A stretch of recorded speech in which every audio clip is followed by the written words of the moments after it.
5 is 1 in the 6. With the runner, boy, you nigga, no question. You would run a motherfucker high stepping. Hey, you never had a big enough weapon. Motherfucker never learned your lesson. I'm a 88 pack nigga. I'm a 88 pack nigga. I mean, day walker, drink blood, fangs out, full moon, motherfucker change like a hoe, nigga. I'm just a nigga from the hood trying to stack a little cheddar for the money.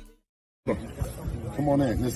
I got my young channel. Big money here. Big money here. They've been talking. They know. Get out the way. Let them talk. Let bosses talk. Young bosses, man. Dev, he said that he wants you to look exciting. He only wants exciting fights. I think he's going to look very exciting. I think he's going to put on a beautiful performance.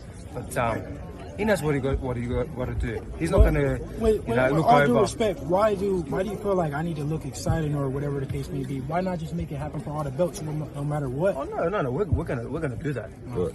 That's it. That's all right, baby. As long as if it makes sense. No, of course. And I know you already said you come to Australia, so that's beautiful because I'll fight you on Jupiter if I got to. Look, hey, I told Eddie if someone pulls out, I'll fight this weekend. Regardless of the cut. I'll fight this weekend, but no one's pulling out. Do you respect Devin as a champion in your division? Do you respect him as a champion in your division? Yes, of course I respect him. I always have respected him, and he knows how much I've respected him, and there is a mutual respect here. But if things go right, and the dotted line obviously gets signed by both sides. Is this the true undisputed? Is this the true undisputed right here? Look, we're going to get it done, and you know what? There won't be any more games or bullshit about what it is. Why do you think Devin has been so much avoided? Why do you think he's been like one of the most avoided fighters like out there? Look, he's a talented guy. No disrespect there. That's not my business. Maybe they can't get the right fights. Look at my interviews before the fight. I wasn't saying, Tio gonna thrash him or nothing like that. I said, man, Tio don't look too good to me. I don't know if Tio gonna win because I was talking to him. I knew how focused he was. I'm like, man, I don't know. I was actually gonna go bet on him. I'm fucking pissed still to this day. I'm pissed to this day that I didn't bet, but I had to work out, so I couldn't time it right. But man, it's all good. Look, I was a dog in that fight, and you know what? You know what I said though? I'm gonna make it back because we're gonna do it for the belts. And I'm gonna get all the money back. So if Devin agrees to fight you in Australia, I'm gonna make more. Listen, if Devin agrees to fight you in Australia, we don't make it. If Devin agrees to fight you in Australia, is there any chance you'll turn it down at all? If he agrees to fight in Australia, like I said, as long as it makes sense with everything else, 110%. I'll fight anybody. We're going to get past the center for it. Yes. How you feel about fighting in Australia? I don't want to pull that Tio card.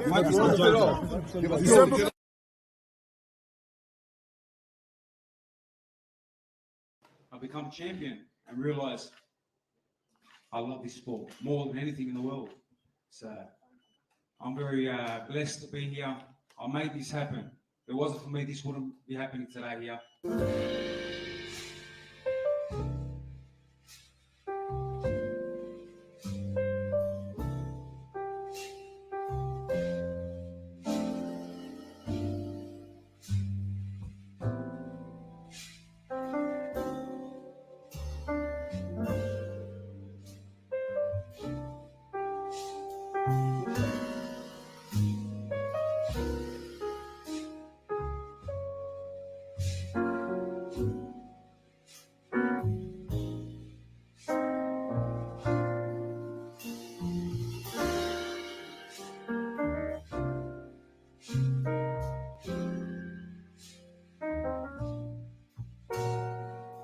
Off by saying I'm not a kid, so he can stop calling me a kid.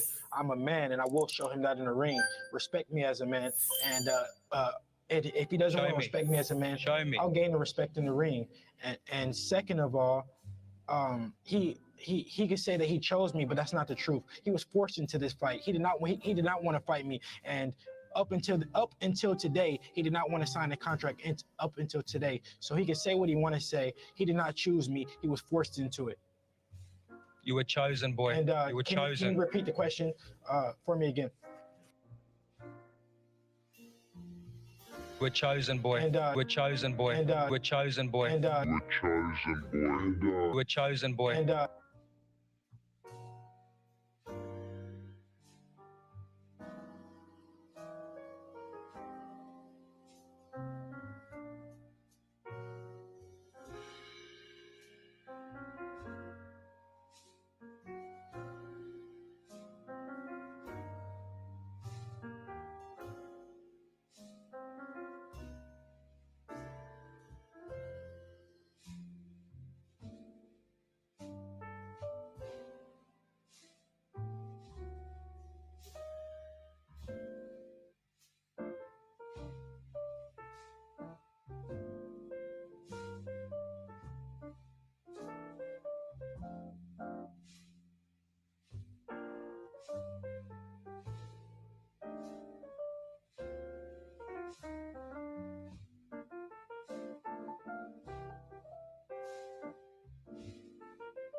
Devin's father, Bill, is not here at the moment. And again, I have tried my best to help that situation, but that's on them. But I really don't know. How they let this guy into the country, to be honest. I don't think they let informants into the country. This guy is an informant. This guy is a rat. I'll tell you why. I will tell you why.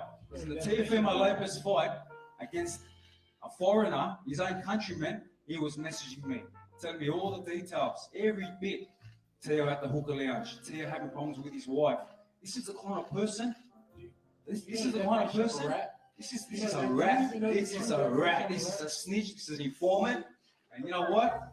This is your countryman, your own countryman. You're going behind his back. So you know what? On Sunday, I'm gonna whip your ass. And you know when you get back to Las Vegas, you're going to look out for T for my Lopez. He'll be looking for you too. Trust me. This is the kind of person. This is the kind of person. This is a rat. This is a rat. This is a snitch. This is an informant. This is a rat. This is a snitch. This is an informant.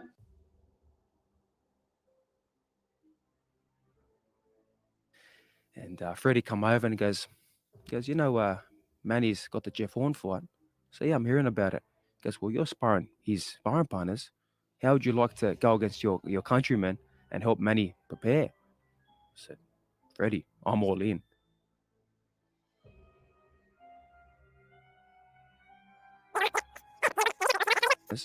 How would you like to go against your countrymen and help Manny prepare? I said, Freddie, I'm all in. You know, I got away with just upsetting people, you know, upset everyone that you know, people in Australian boxing look at me as a threat.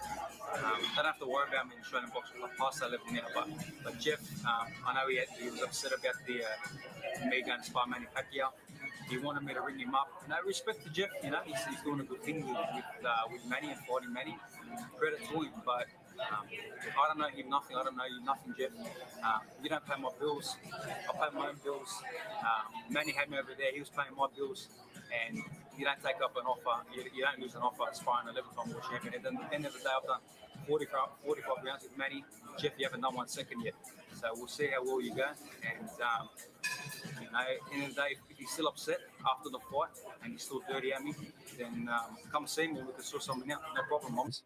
How would you like to go against your countrymen and help Manny prepare? I said, Freddie, I'm all in.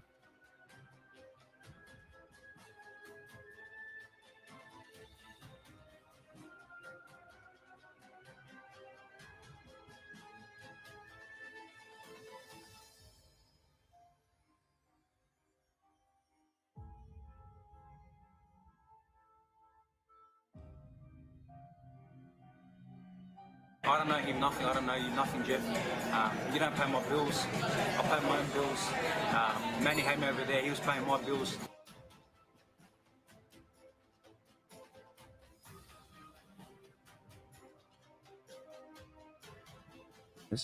How would you like to go against your countrymen and help Manny prepare? I said, Freddie, I'm all in.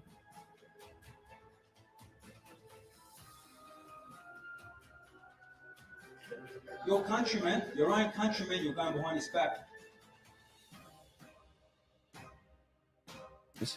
How would you like to go against your countrymen and help Manny prepare? I said, Freddie, I'm all in. Your countryman, your own countryman, you're going behind his back. This guy acts like a gangster here, and that gangster is as fake as that belt.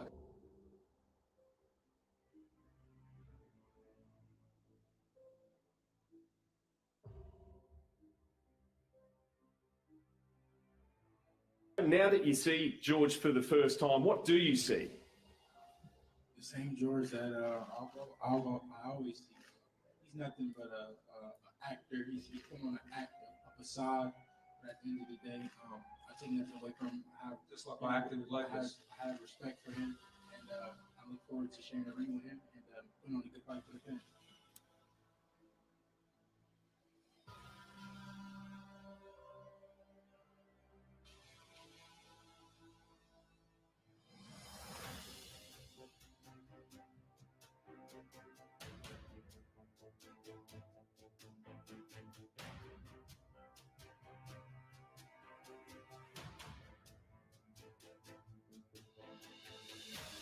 This is a rat. This is a snitch. This is an informant.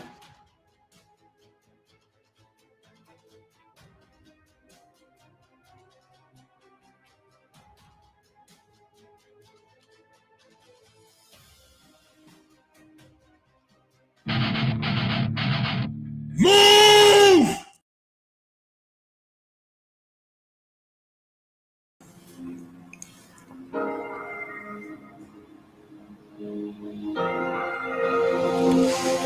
You already know what it is, man.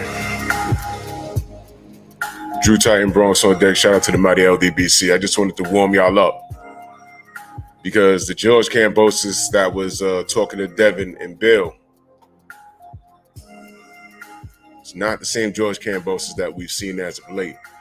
I'm sorry if I missed the roll call. I just had to get this rolling. There was things that I was doing. Salute to Paul Carrick in that super chat. Much love and appreciation. He said, chat check-in. Bro, loving the work. I appreciate you, fam.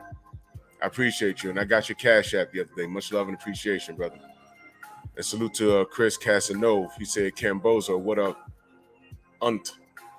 Triple for real. For real. Much love and appreciation, man. Thank you, guys. I sent the link to Bill. Spoke to him on a text yesterday. He said he was available. But it's a 4-hour difference. So it's goddamn, what is it? 9:40. So it's like 5:45 there. So I don't know. He might still be asleep. I don't know. But he has the link. So we'll wait on him. But we still gonna have the show.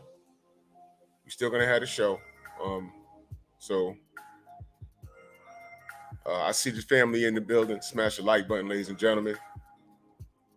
What I wanted to do is the family actually this morning sent me an interview with Jim Kambosos. You know, the rat's father, the real rat's father, the rotten rat bastard's father. J. Timo, salute. The rotten rat bastard's father, Rat Boy's father, Jim. Let's call him Jim Browski. Jim Browski Kambosos, because he's a dick. Tracy, J. Mitch, what up?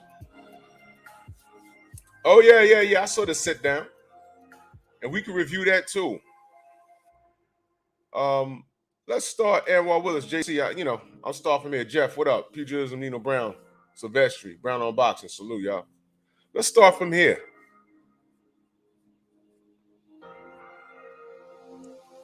Let's see what good old Jim Browski has to say. Stormy, the sensei. Salute. Andrew Gray. Let's see what good old Jim Browski has to say. If y'all young, I don't know what Jim Browski is. Y'all just go ahead and Google it. So, mate, the build-up's been great, mate.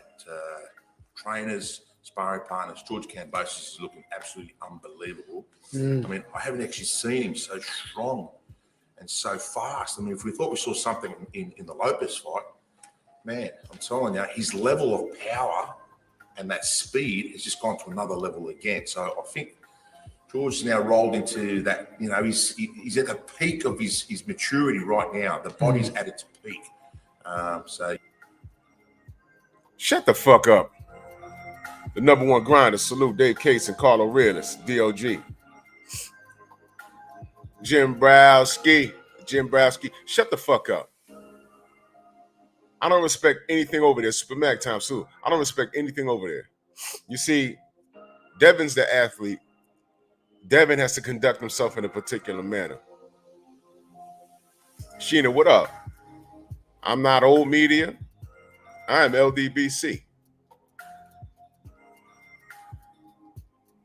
It's my platform. I ain't got to respect anybody that's not worth respecting. So fuck Kambosos, George Kambosos, the turncoat, the rat, and fuck his dad, Jim Browski. Yeah, this prep's been brilliant, man. Brilliant. Finished off with another session here. Not so late tonight, but 3 sessions a day. Obviously, his last spar tomorrow. Getting back to when you were there for Teofimo Lopez and Mickey Bay, is this a better Kambosos that you're going to bring into the ring against Haney than against Lopez? Oh, definitely. I mean, look, styles make fights. At the end, they've got to prepare for who George is facing. So, but the preparation is according to your opponent. But look, Lee Selby was a big preparation as well. So we got Mickey Pace, Selby, Lopez. So no, it's the preparation is going according to where it should be. And like I said, mate, no stone unturned in response to those two fights with great success. And this is another level once again against a talented American, in Devin Haney. So we're taking this fight to another level. And George still feels like he's the underdog.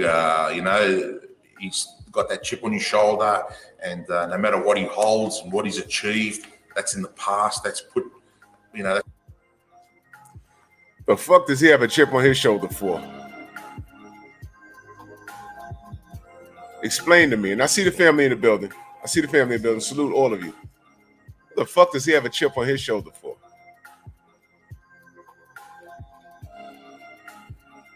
Did he check the record books? Last I checked, your stupid son was undefeated. Your stupid son got all the marbles because Tiafimo ain't take him serious. Lightning in the bottle. All the sun, moon, and stars, they all lined up for you. Jim Browski. They all lined up.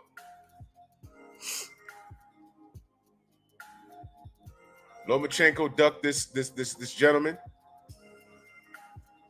and inserted a franchise status. Ended up fighting Tiafimo, lost.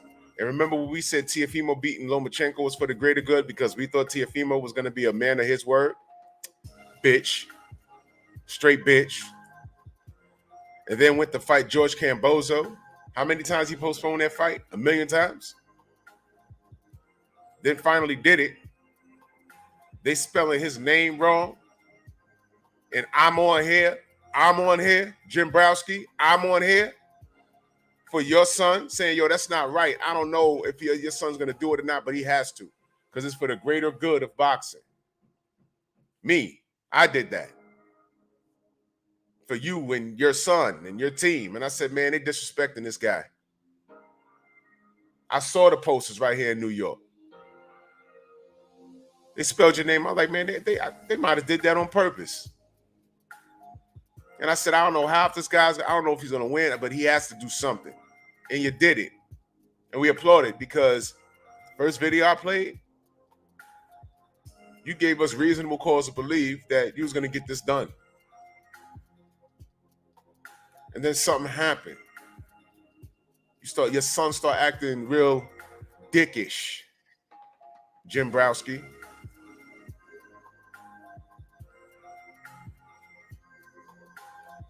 Chip on his shoulder for what? Put in the draw, and the draw's been shut. It's like we're starting again for a world title campaign, mate. We don't lose sight of ourselves under the bright lights. A little bit of media last week. You've done it several times. You've travelled away. It's nothing new to you. Devin Haney's come down here with a different trainer, a different assistant coach, pad, defensive coach. Your thoughts on Bill Haney not making the trip down under? Mate, just unfortunate, to be honest. I mean, I wanted Bill here. We did go to some of our officials and politicians that we know and kind of sort of like lobbied in to get Bill here. And, he's got, I think, Ben Davidson. He's a defence guy, But unfortunately, this country is a difficult country to deal with, with government officials. So, if you've got felonies, if you've got a history, if you've got something there, it's just unfortunate he's not here. This is why I need Bill to wake up and jump on here because I got questions. This is why this guy won't sit with a mic in front of any of us. Because all I want to know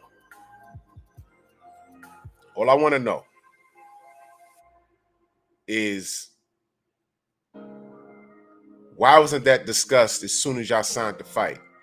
Y'all was shoving paper around and you have X amount of time to sign it. Meanwhile, y'all dicking around the Haneys. Y'all was still on the phone with the Ukrainian government talking about, can we get Lomachenko? And the government has said yes. That's how I know that man's not in the middle of a war ducking bullets, by the way. He's not ducking bullets. I'd be shocked if he is. I'm going to say no, he's not. He's not.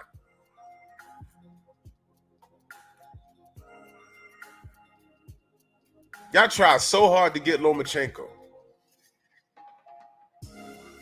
Rolling out the red carpet into the line of fire, saying, yo, come on, come on. Looking at the hand, he's like, no. Take short money. You want to fight us? 3-fight deal with Top Rank. Ain't nobody talking about that, though. But you tried hard to get Bill over there? I don't believe you. Tay, what up? Tay, I sent you a link. Bill, like 4-hour difference. He's probably still sleeping, but he has a link. But we still gonna cook. And the family sent me this link. Sent me this YouTube interview. I saw it yesterday. I just didn't listen to it. So we're reviewing it right now. And I don't believe these guys. They're liars. It's in their DNA. He tried to get Bill over here, man. Fuck out of here, man. I don't lie him. Hold on a second.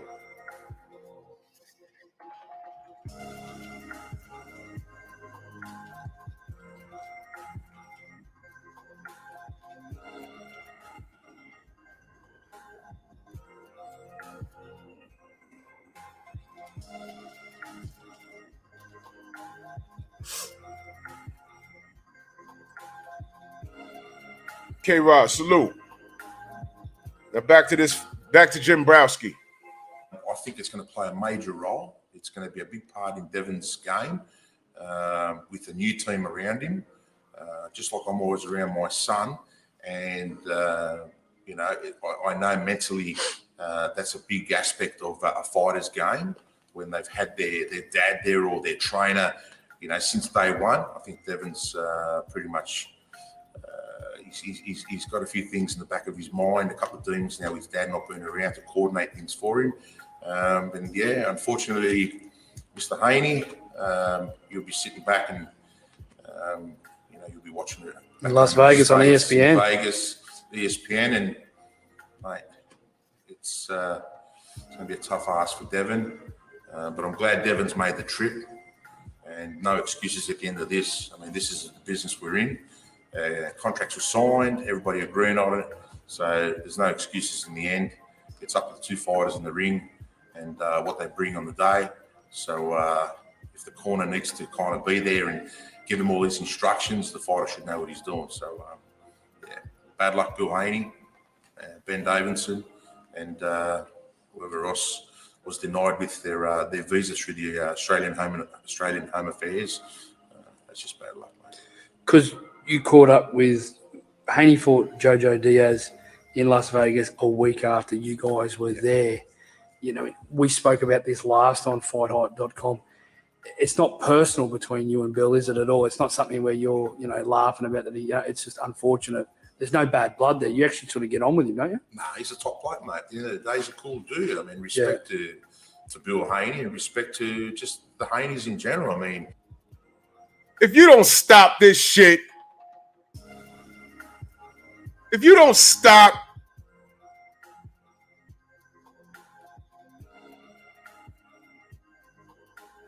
this guy's a liar, man. And now I see the apple don't fall far from the tree. If this dude don't stop, okay, fine. Bill can't fly over there. A land that was built on motherfucking criminals now has laws where they don't allow in former quote-unquote criminals. Make it make sense. Okay. So you're civilized now. I get it, Kangaroo Jack.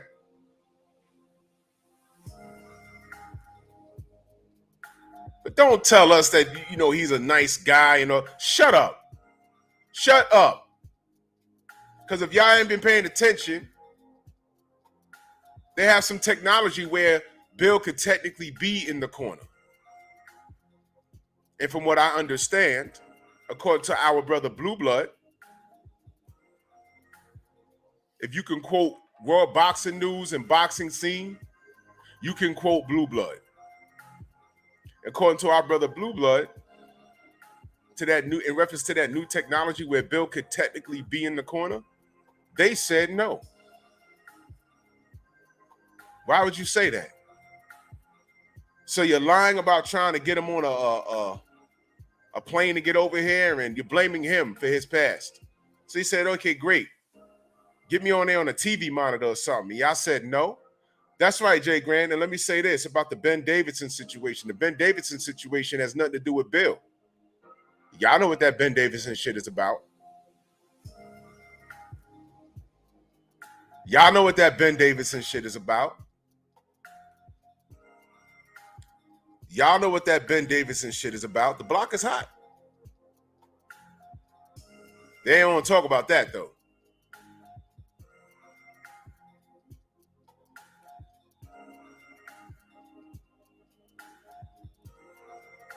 That's right, man down. DOG, you know what time it is. Patricia, salute. Jay, man down, salute. Condo, salute. Darnell Schaefer. Y'all know what that Ben Davidson shit is about. It ain't got nothing to do with anything he did over here. It has everything to do with who he's been rolling around with. Guess what? Ben Davidson, from what I understand, could be wrong, he can't even travel here. That's right, King Vonnie. Hashtag pull me glove up. There's a lot of people that want a travel ban that look and sound like Ben Davidson. They don't want to talk about that, though, right?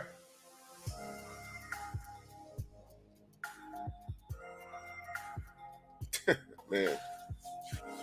Nicholas Levy, David Kaysen, DJ Zion Love, Black Undertaker, salute. Oh, I know, brother. Bruce Gass, Timothy Jenrette, salute. BFTB in the building, I ain't see him, salute. And for those of you just getting here, Bill's supposed to be here, but I forgot there's a 4-hour difference. Well, he forgot. We both forgot. So he's probably still in bed. I sent him a text, and he has the link. Y'all know how he is. You say his name a few times, he pop up.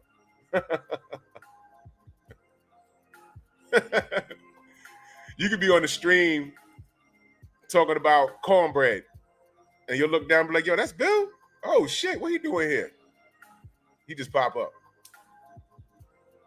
But this interview is funny because I don't believe this guy, Jim Browski. I don't believe Jim Browski. No. I'm not the one in there fighting. I'm not the one that's spilling blood. I'm not the one that's putting my life on the line. So Bill comes across as a gentleman. We had some discussions away from the cameras, and we've had some phone calls between ourselves trying to get this fight to happen a while ago. And myself and Bill were chatting away from, all the everything that happens behind the scenes and looking to see what was best for both George and Devin. So no, full respect to Bill. He's a gentleman, and if we kind of look back a little bit further with the Lopez thing, with Lopez Senior, that's a totally different kettle of fish, mate. You can't compare Senior with Haney. There's a total difference, mate. Yeah. Total difference between the two guys, and a lot of respect for Mr. Haney.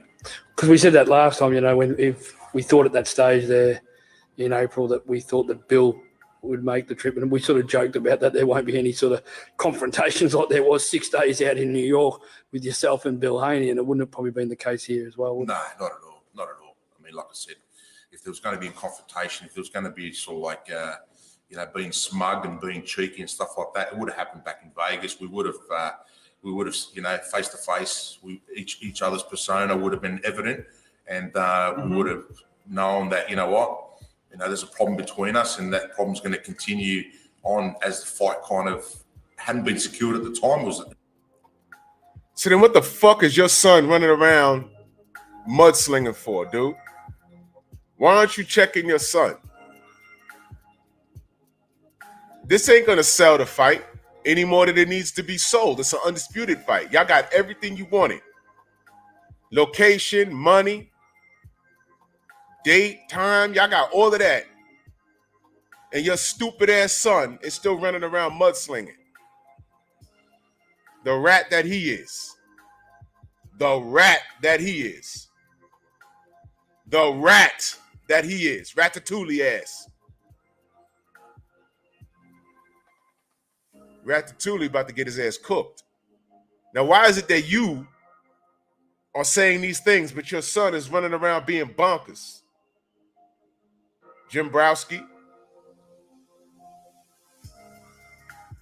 That's why you can't trust these cats, man. If it's overseas, I'm sorry. I don't trust anything. This is boxing. And why is he talking like that, but your son is running amok? The renegade dung beetle. Fuck out of here. It was only early discussions. But yeah, I mean, no, there was no such thing between myself being a gentleman and also Bill's a gentleman as well. So unfortunately, I would have loved Bill to be here, working his son's corner, and you know, leading up to the fight week, which we're not far away from now, and obviously after the fight, you know, just to sort of like be around the man and just have a chat away from boxing in regards to two decent blokes, mate. Yeah, unfortunately. This guy's lying, man. This guy's lying. Now, I'm going to go here, man. I'm going to go here. This guy just lied, man. This guy just lied. He's lying. We tried to get Bill over here. This the motherfucker that'll steal your wallet in your house and will help you look for it. I don't know. It was right there. Oh my God. Look between the couch. Oh, when you went in the fridge, you made it put it in the fridge. Whole time it's in his back pocket. And you go through this thing in your brain like, man, do I want to embarrass him and say, yo, man, rabbit ears your pockets, man?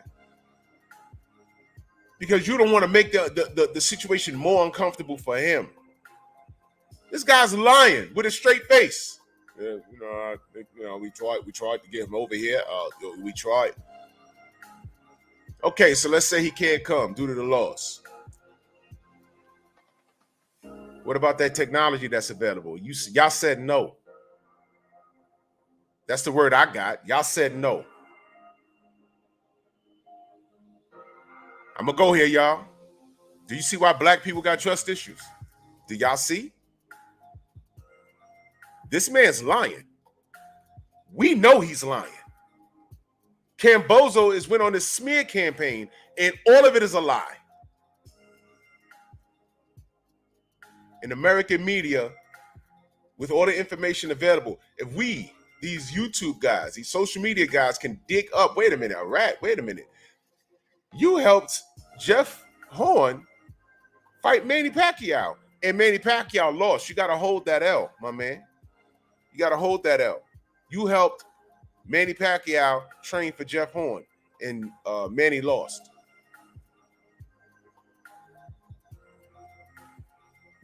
You went from nice guy smiling in the Haney's face to this smear campaign.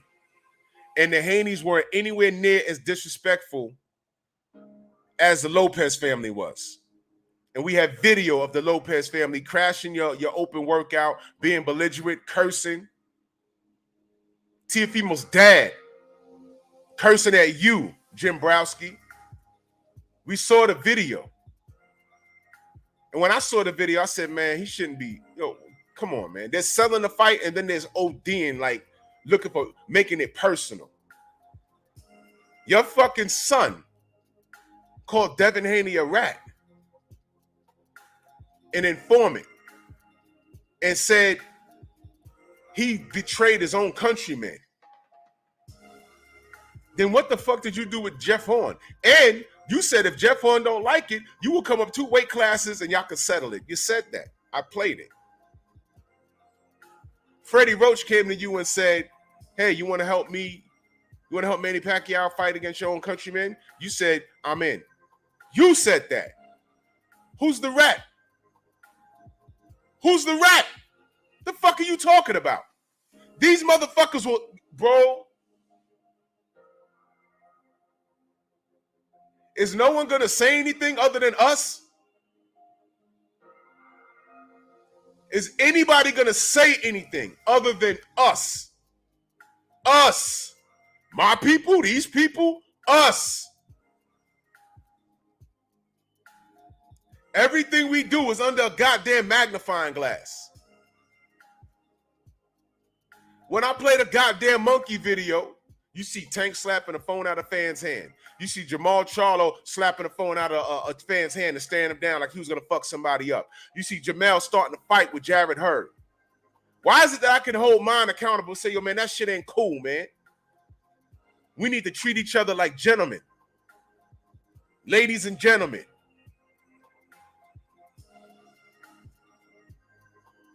You made the monkey video. Because we're not supposed to do that to one another. We're not supposed to do that to anybody. Our nature is peaceful. Don't let anyone tell you anything different. Because if we'd have wanted revenge, we'd have fucked everybody up a long time ago. They better be glad all we want is equality and not revenge, because we outnumber everybody. Believe me. Believe me. Whole time, that's what white supremacy was afraid of, because their numbers have dwindled. And trust me, all of this shit is relevant, what I'm saying. All of it. This is fear. In what universe do these motherfuckers get to lie and nobody says anything? This guy's a liar. His son is a liar. And then you wonder why black people, we have the guard up against everybody else, because we know y'all don't fuck with us. Why do you think we get so angry at these fucking niggas when they act stupid? You are a god amongst men. You are a king. Act accordingly. That's why I don't deal with niggas. Always burning shit up. We trying to build and y'all niggas is burning shit up. If you don't take your nigga ass away from me, first name Willie, last name Lynch, get the fuck out of here, man. Leave me alone. I ain't trying to deal with you when we dealing with this motherfucker, Jim Browski, and his stupid ass son. He knows what his son is saying. You think the person conducting this interview is going to ask him, what are your thoughts? What are your thoughts on what George is saying about Devin being a rock? He wouldn't dare. And that's why a lot of these motherfuckers won't dare to even come on these panels, because we're going to ask those questions. Salute, George. I see you, brother. This is why we got trust issues, man. Because of shit like this. And what's worse is nobody in American media is saying anything. Nobody sees this. Nobody's going to call bullshit. Why are they being so respectful to him? The only nigga in the room was George Kambosos. Devin, through all of this mudslinging, Devin's been professional. He ain't turned up. He smirks and says, yo, this is an act. This is an act.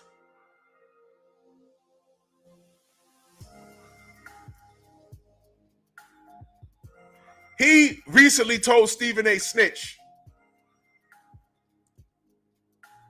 I don't know. Stephen A. released an interview he did with Devin. I don't know whether he heard Black Fight Fan go off on their ass on ESPN. I don't know. But magically, Black Fight Fan went off on their ass and boom, the video pops up. Coincidence. But no one listens to us though, right? Fine. And Devin broke down what we've been breaking down for the last year. I got the belt because Lomachenko ain't want to fight me. Tank Davis ducked me. Teofimo Lopez ducked me. George Kambosos was forced to fight me. And Stephen H. Smith say names, say names. You always want black people to say names. Let me stop here for a minute. Hold on. Okay. Let me park here for a second. Did y'all see what they're doing with Jamel Charlo? Y'all see this shit? As soon as they stopped the fight with Castano, seconds later, he had like 30 days to say you got to make a decision who you fighting. Tim Tszyu is up next. The belts weren't even warm around his waist.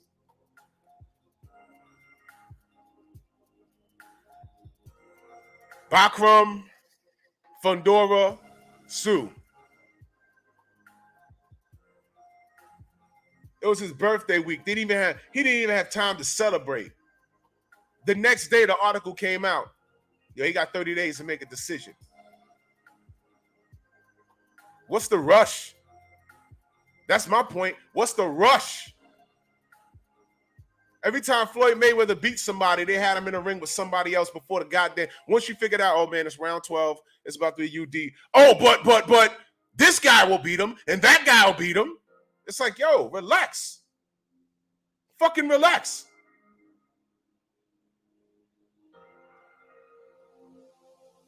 But Canelo gets the luxury. Yo, it's your turn. Charlo's up next. No, it's not. Him and Mauricio Silliman, they go in the office, close the door. They start talking Spanish. They come out, boom. I have a solution. This is called the franchise status. Made it look like a belt and gave it to him. And this motherfucker gave up the real belt. And that's how motherfucking go.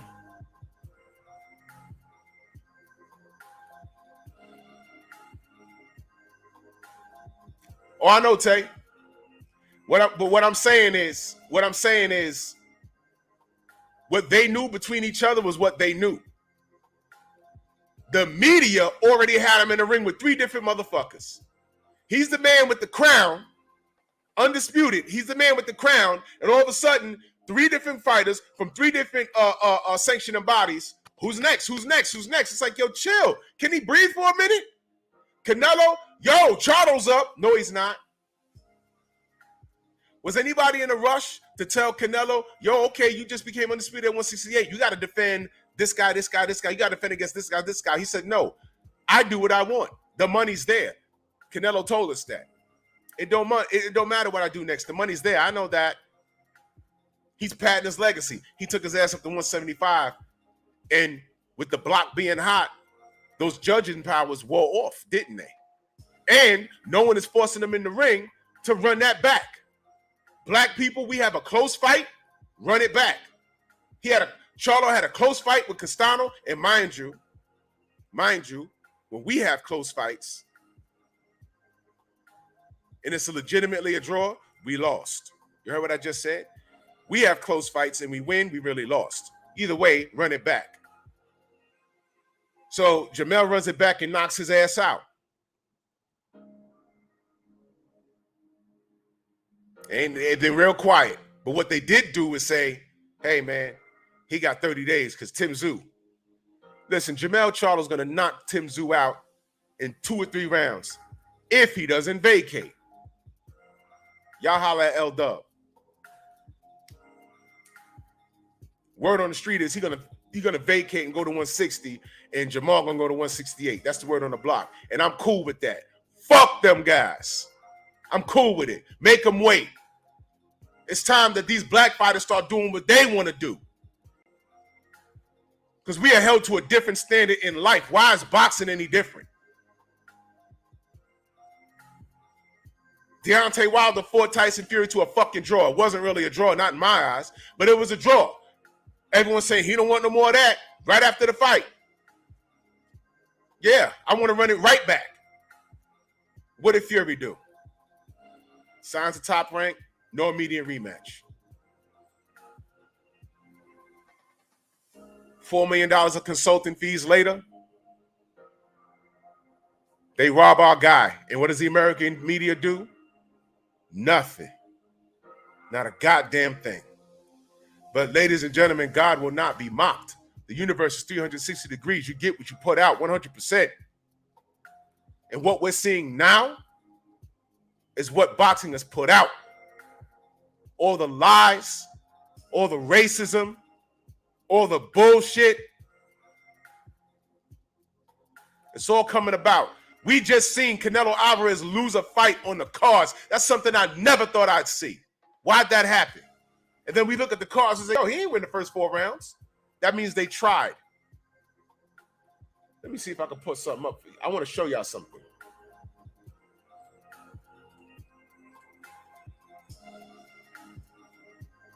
Let's see if I still got it. Here you go. I want you to look at Russell Moore's face.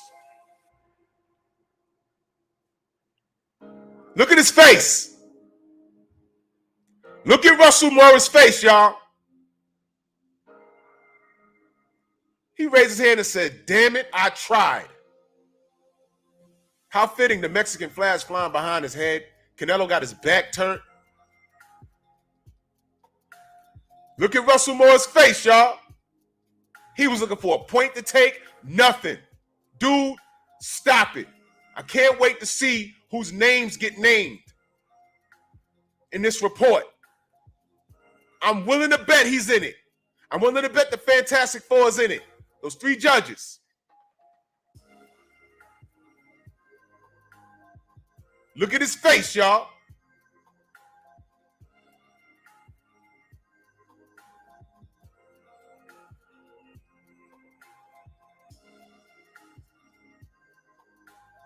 Look at it sink in. Look at that shit. I noticed that. Okay. I noticed that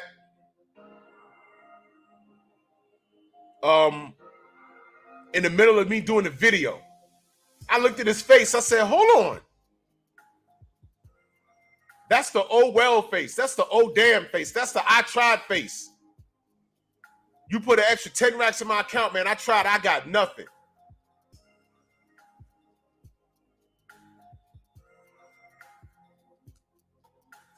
Bitch ass nigga. Hold on, y'all. Let me make this phone call real quick.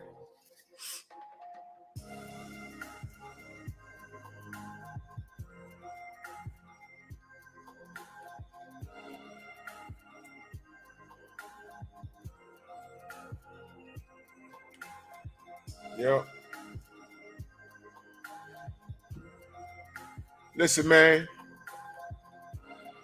Just pay attention to that face, man. Jamel, immediately, 30 days to do this, 30 days to do that, as if he didn't just win. We got to be extra to get any kind of respect. That's what I'm saying. Fuck these sanctioning bodies. When Devin wins, take all your hardware, keep the belt. Now, you see the mind fuck? He told Devin that he has a fake belt. This gangster's as fake as that belt or some shit he said. Okay.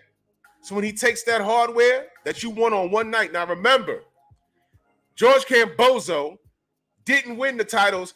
His route to unified, because he's not undisputed, was not the same route that Canelo did at 168. It was not the same route that Josh Taylor went. It's not the same route that Bud Crawford did. It's not the same route that Errol Spence did. He beat one guy and snatched a bunch of hardware. You're the fraud, you dumbass. We've just been nice to you.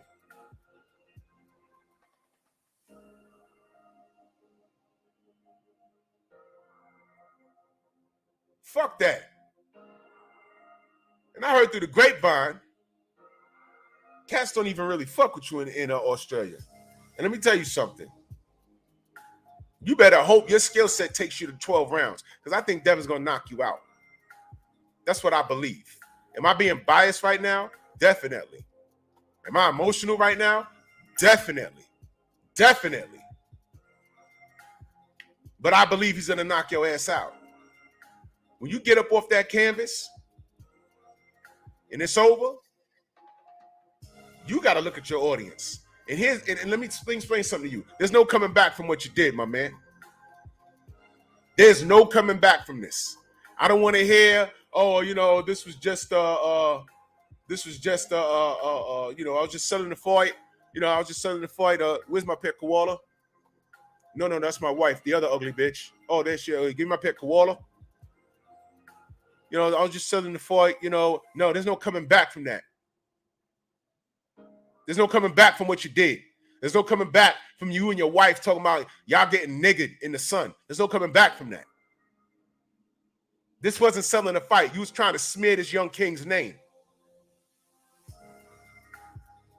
You looking like some sort of patriot with 2 flags over your shoulder and got Devin in there with a gold chain on. You telling him to sell his chains. What the fuck was that about? We knew what was on your mind the whole fucking time. And the apple don't fall far from the tree because you's a fucking liar and your father's a liar. And American media is not holding you accountable. Where's Twitter? Any other time, Kevin Iole running around and Steve Kung Fu Kim, Paulie Paisan, Malinags, all these assholes running around. Devin Haney says, I never let a white boy beat me. That was front page news. This guy's calling them all kinds of gangsters, calling them all kinds of boys. Everybody's silent. Man, fuck American media. And you wonder why my people, these people, we got issues. We got trust issues. We don't fuck with y'all. That's why. You're looking at it, dummies. We don't fuck with y'all, and I don't fuck with no goddamn tree swinging coons. You fucking monkeys. This is why we got trust issues. You're witnessing it right now. But it's so normalized to a lot of you motherfuckers, you think that we're overreacting. We're not. Only the Funk in that super chat, he says, great, you highlighted that face. No doubt. That guy's a piece of shit, man. I'm bringing back the car fire just for him. Whole lot of these motherfuckers need to die in car fires. I say shit for a reason. And if you're a person of color and this doesn't enrage you, then A, you don't love boxing like that, and B, you're just an ignorant asshole. They've been doing shit like this to us. Slick Tom in that super chat, he says, so we fighting for fake belts now? Exactly. The only motherfucker with a fake belt on is that fucking Kamboso and his silly-ass Jim Browski dad. These guys are liars. Don't buy this fucking sweet talk. He's a liar. We rooted for this guy because Teofimo was being an asshole, and Teofimo was, guess what? The American. But he was being an asshole. All we want is a fair fight. All we want is for people to do what they say they're going to do. Teofimo admitted he wasn't going to do what he said he was going to do. He admitted it later. We got a no black fighters rule on the boards and the offices of the WBO. We got Eddie Hearn talking about some guy. We got a piece of paper for some guy from Alabama talking about transatlantic deal. We used to be slave drivers. His dad with that bullshit. You got fucking Abel Sanchez talking about black fighters don't sell. And nobody sees this but us. Man, I put that video up. That shit got over 30,000 views. I ain't know it was gonna. He said that shit 7 to 8 years ago. I said, God damn, how many motherfuckers didn't know he said this? And the only reason why I did that video is because someone in my comment section, some insecure little dick Latino, got in my comment section and said some foul shit. I blocked them, but I said, you know what? This motherfucker, oh man, y'all always talking about racism. Man, fuck you. Because there was one Latino in the black murderer's role. But I'm talking Chinese to you. You don't know history. You bitch ass nigga. You nothing but a nigga that speak 2 languages. Slavery starts tomorrow. You in line with me. Nigga, negro, bitch ass negro. Huh? But I said, let me do a video. And I took the words right from Abel Sanchez's mouth. And I just put a highlight reel of black fighters doing their thing. And go read the comments in that. Go read how some motherfuckers is talking about, Mexicans lead the charge and then followed by the Irish and then Mike Tyson carries y'all. Read the comments in there. A lot of them I didn't delete. There's too many of them.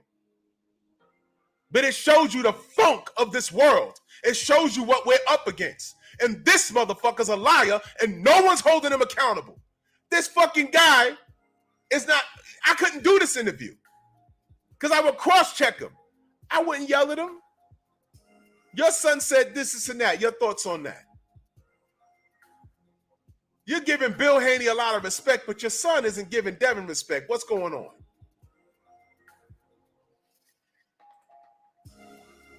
Con. Whatever, dogs. Big dog's always trolling. Talk to me. We just complaining, oh, this shit ain't real? This shit ain't real? When it benefits them motherfuckers, they have no problem. We gotta go out here and perform. I am on code when I hold the Charlos accountable for acting like maniacs outside the ring. It's a shame that a lot of motherfuckers are not holding their fucking fighters. White fighters, Latino fighters, Asian fighters. They don't hold them accountable for shit. Yo, out here in Queens when they had the U.S. Open, when the Williams sisters was making history, a lot of black people came out to support them. People that don't even watch tennis were showing up. Spike Lee don't watch no fucking tennis. He showed up, though, because history was being made. A lot of black faces, famous, and people, just black faces that don't even watch tennis. They say, yo, the Williams sisters, they're in New York. We got to go now for support. And I heard a lot of people, old media, I seen Spike Lee there. He's really at the Knicks game, but does he really watch tennis? Why is he there? What is he trying to say? He's supporting. That's what it's called. But I live in New York. Not a Knicks fan. But one year, an Asian player caught fire out here. His name was Jeremy Lin. And he had a really good game. And then he had another good game. And then he had another good game. And then he had another good game. And next thing you know, I look around. There's a lot of Asians in the Garden.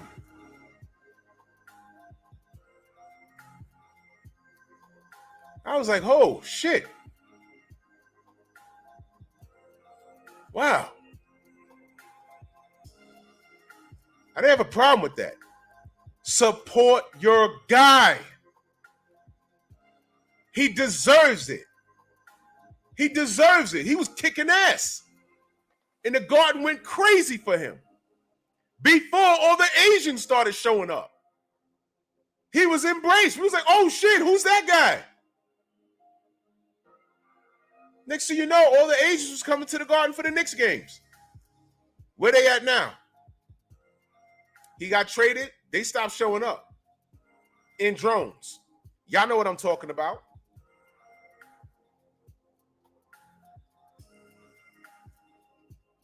They stopped showing up.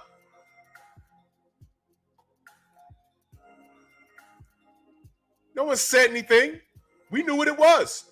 We don't mind them. Support your own. It's like we the only motherfuckers that get ridiculed for supporting our own. You just support him because he's black. So? Yo, have y'all been to a Felix Trinidad fight? Ever? Bro. I don't hear no English, man. Nope. Nobody speaking English. Even the Puerto Ricans that were born and raised in New York, they're not speaking English. So? They're supporting their guy.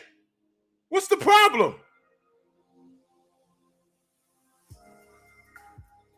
I went to Rigondeaux versus Lomachenko.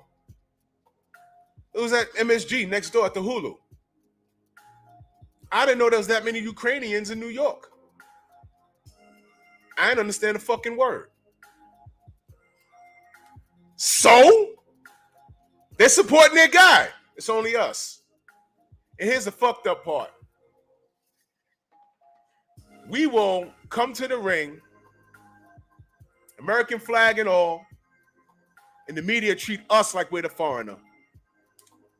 That's why they accept the Klitschko's when HBO was marketing them. That's why they accept guys like Fury. They accept guys like Lomachenko. They say nothing with George Kambosos.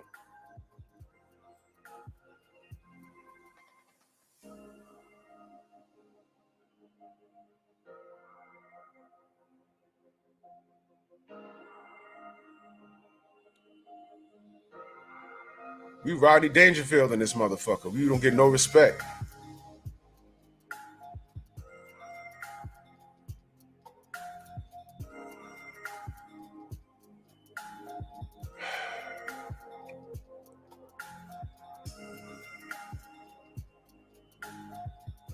All we got is us. And Jim Browski sitting right here fucking lying. He just straight up lying to us. Don't get fooled. He's praising Bill. If you praising Bill, what the fuck is your problem with Devin? What has Devin said? Let's get back to it. We're out for lunch today with some incredible people and some friends of yours and ours. And they said, well, didn't say to me, but said to you, Jim, are you nervous? You know, I mean, you've done this. Your answer was, mate, we've done this so many times overseas. You know what? Fuck this guy. Hold on. Fuck this guy. Let's go to his son's. They released a sit down yesterday.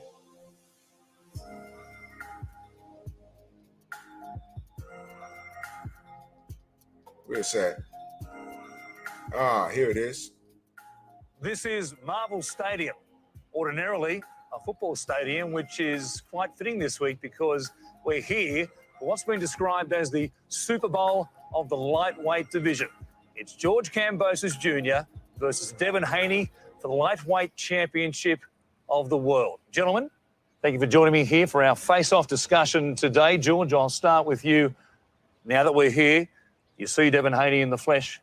What do you see? Like I said, the press conference, a rat. So here you go. I'm happy he's here, and I can't wait to handle business on Sunday. Let's flesh that out. Why is this man a rat? Look, he ratted on his own countrymen. I know he was trying to, show the weakness of Teofimo Lopez. If I'm a rat, weren't you sparring Pacquiao for Jeff Horn? No. That's. Uh-oh! Uh-oh!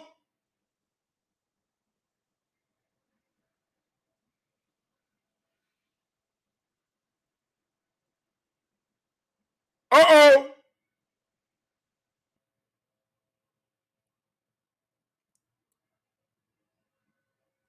Uh-oh!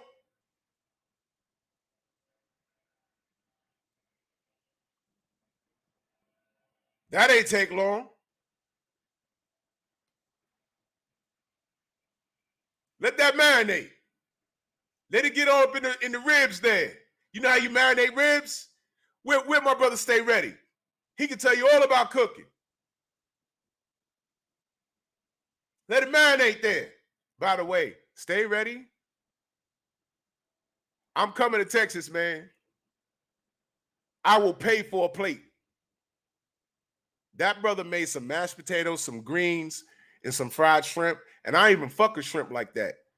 But I said I'd eat that. Y'all make sure y'all go subscribe to Stay Ready. And he's putting out a cookbook. Real spill. But let's see what he said. Different. That's different, but you went against your own countrymen. You went against your own countrymen. You were personally messaging me on Twitter. Pacquiao. Say, hey, Okay, look all where right. he is. No. You went against your own countrymen. Jeff Horn knew exactly what I was doing. I was sparring Manny Pacquiao. You went You're against your going own countrymen. behind. You said I went against my own countrymen. Jay Mitch, I did. And Tay reviewed it last night. Tay Jones reviewed it last night. Boy, y'all need to go watch that live stream from last night. Tay Jones obliterated everything everything is destroyed. There's still destruction outside. Happen. You said I went against my own countrymen. You went against your own countrymen. You watch. When Lopez finds out now what's happened, he's gonna be on your ass in Vegas. I tell you, he's gonna be looking for you. This motherfucker's trying to incite a fucking gang war or some stupid shit. Who the fuck you think we are over here? Oh, Tia Lopez. Oh, when he finds out he gonna come. He ain't gonna do shit.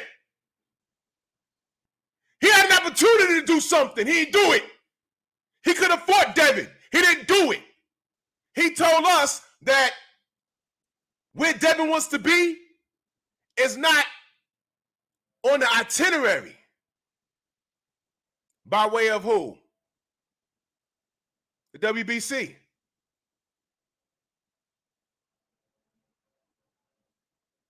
So what? They're supposed to come home and they're supposed to be looking out for the Lopez family? Get the fuck out of here. They're just a regular old family like everybody else. You see what he's putting out there?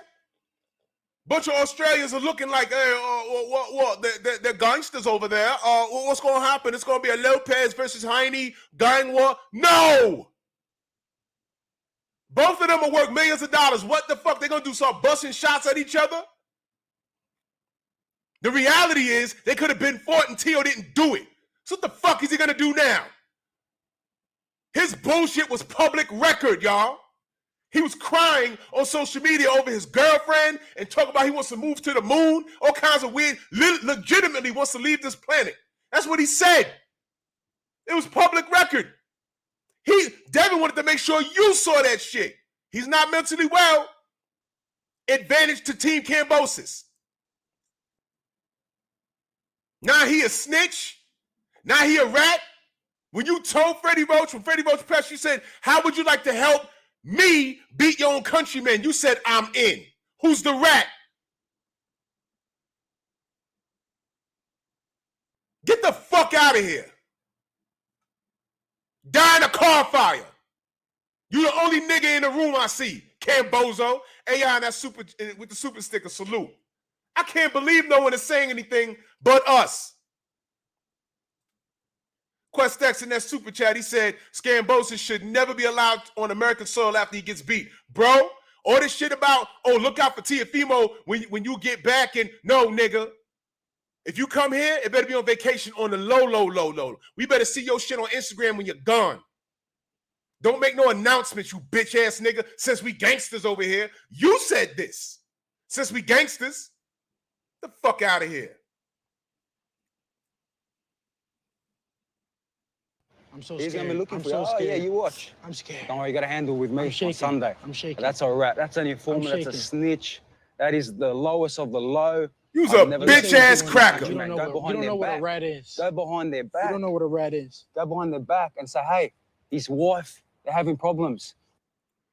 This bitch nigga helped Manny Pacquiao get ready for his countryman, Jeff Horn. And Manny lost. You got to hold that L. And you said, Jeff don't pay my bills. Manny Pacquiao paid my bills. And if Jeff got a problem with it, I'll come up 2 weight classes and see him. You said that. Slick Time in that super chat, he said T.O. plays with Pokemon cards. He was never a gangster. Man, T.O.'s just a fighter. T.O.'s just a young man with above average talent who can fight. He's no gangster. Devin Haney is no gangster. Bill Haney did all the street shit so that Devin ain't got to do it.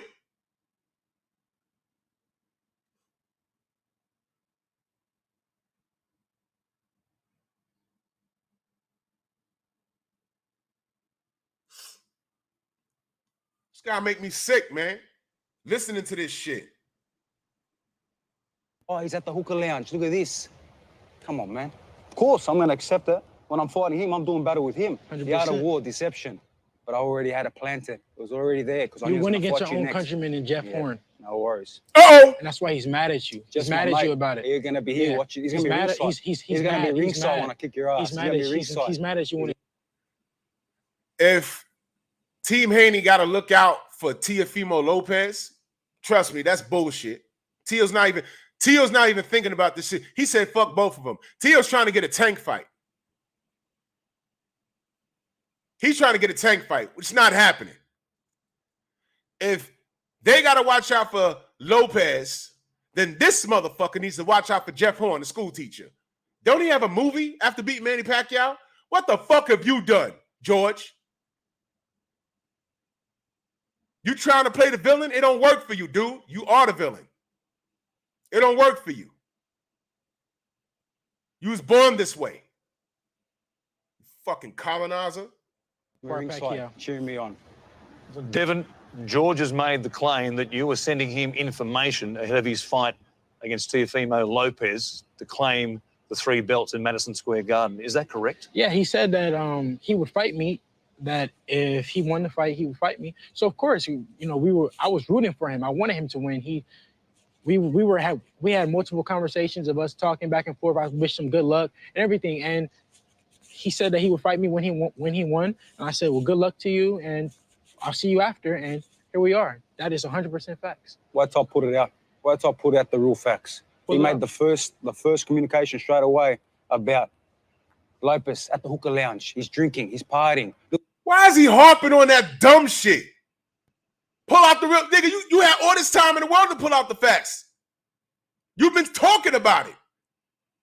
It's true. He did hit you up. He did tell you that. He just said it.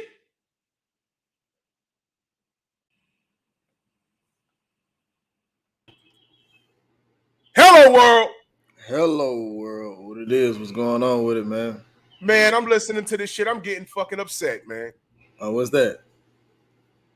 The face-off. yeah. Shit. Yeah. This is all bad. Yeah, for sure. Look at this. Check my IG story. Okay, it's all right. You were celebrating. He doesn't know what a rat is. He doesn't know. I'm looking at one right now. I'm looking at him right now. I can see it. I can smell it. Okay. You were celebrating pretty hard when he beat Teofimo Lopez. You were celebrating pretty hard. Yeah, because actually, genuinely, I was happy for him because, we were talking back and forth, and I did want him to win the fight. I liked what he stood for. I liked that he was training hard. He was focused, and I did want him to win the fight. That is 100% facts. So, yeah, I was celebrating, and he said that he would fight me after, and I had no doubt in my heart that he wouldn't fight me after. So yeah. And here we are. 100%. Here we are. And here we are. So I was happy. Yes, you're happy. I'm so happy you won. Did you not have a $10 million fight lined up with Teofimo Lopez? After that, he was going to go up to 140. We could fight at 140. He was going to stay for that fight. He was going to stay for that fight. He was going to Now he capping for Teofimo Lopez. He was going to stay for that fight. No, he wasn't. Teofimo, does he not watch the internet? Teofimo said, if I'd have got that fight, you know what I was going to do with the belts? He was going to dump him and go to 140. What the fuck is he? This guy's a liar. Jim Browski and Curious George Kambosos, the Gubba family. They're liars. All of them. This guy's a goddamn liar. This should make me sick. Hit the belts and we were going to go up to 140 and all this and all that. But he said he was going to fight me, and I truly believed him when he said it, and here we are. This stadium. Beautiful. 50,000 people will fill this place potentially. What does it mean to you to be the man who's made this happen? It's everything I have manifested, I've visualized, I have said it. This is real as everything I say, it happens. It comes true. Said I go and get the belt to take it off Lopez. I bring it back here in a big fight, a mega fight, a stadium fight. I made this happen. I made this. Okay, so I'm very excited about this. I feel it, the energy, the atmosphere in here. 50,000 people, going to be incredible. All supporting me, but at the end of the day, yes, the support is there, but I love to fight. I fought on enemy territory. I fought in front of no people when I beat Lee Selby. So it's me and him in that ring. But again, the fans are going to get a great show. This is going to be next level, even for you who's been there, of course, at the MGM Grand and some big venues in the past. But this is something else here. 100%. This is definitely the next level, the biggest level. And I'm excited for it. I'm ready for it. This is a dream come true of mine. And I cannot wait. You're going to have to walk in here, though, for the first time without your father, who looks like he won't be here for the fight Here we go. on Sunday. How will you be without him? Well, we're still working to get him here, so we can't rule that out completely. Hopefully, he does, God willing, that he's able to come. But if not, I'm 100% ready, ready to go. I have a great team with me, and got a team of soldiers that's ready to go to war with me. I'm ready. Because in the corner, when Hold on, y'all. Yellow. What's good, bro?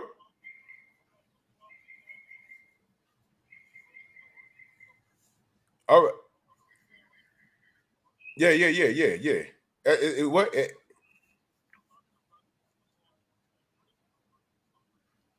What it said?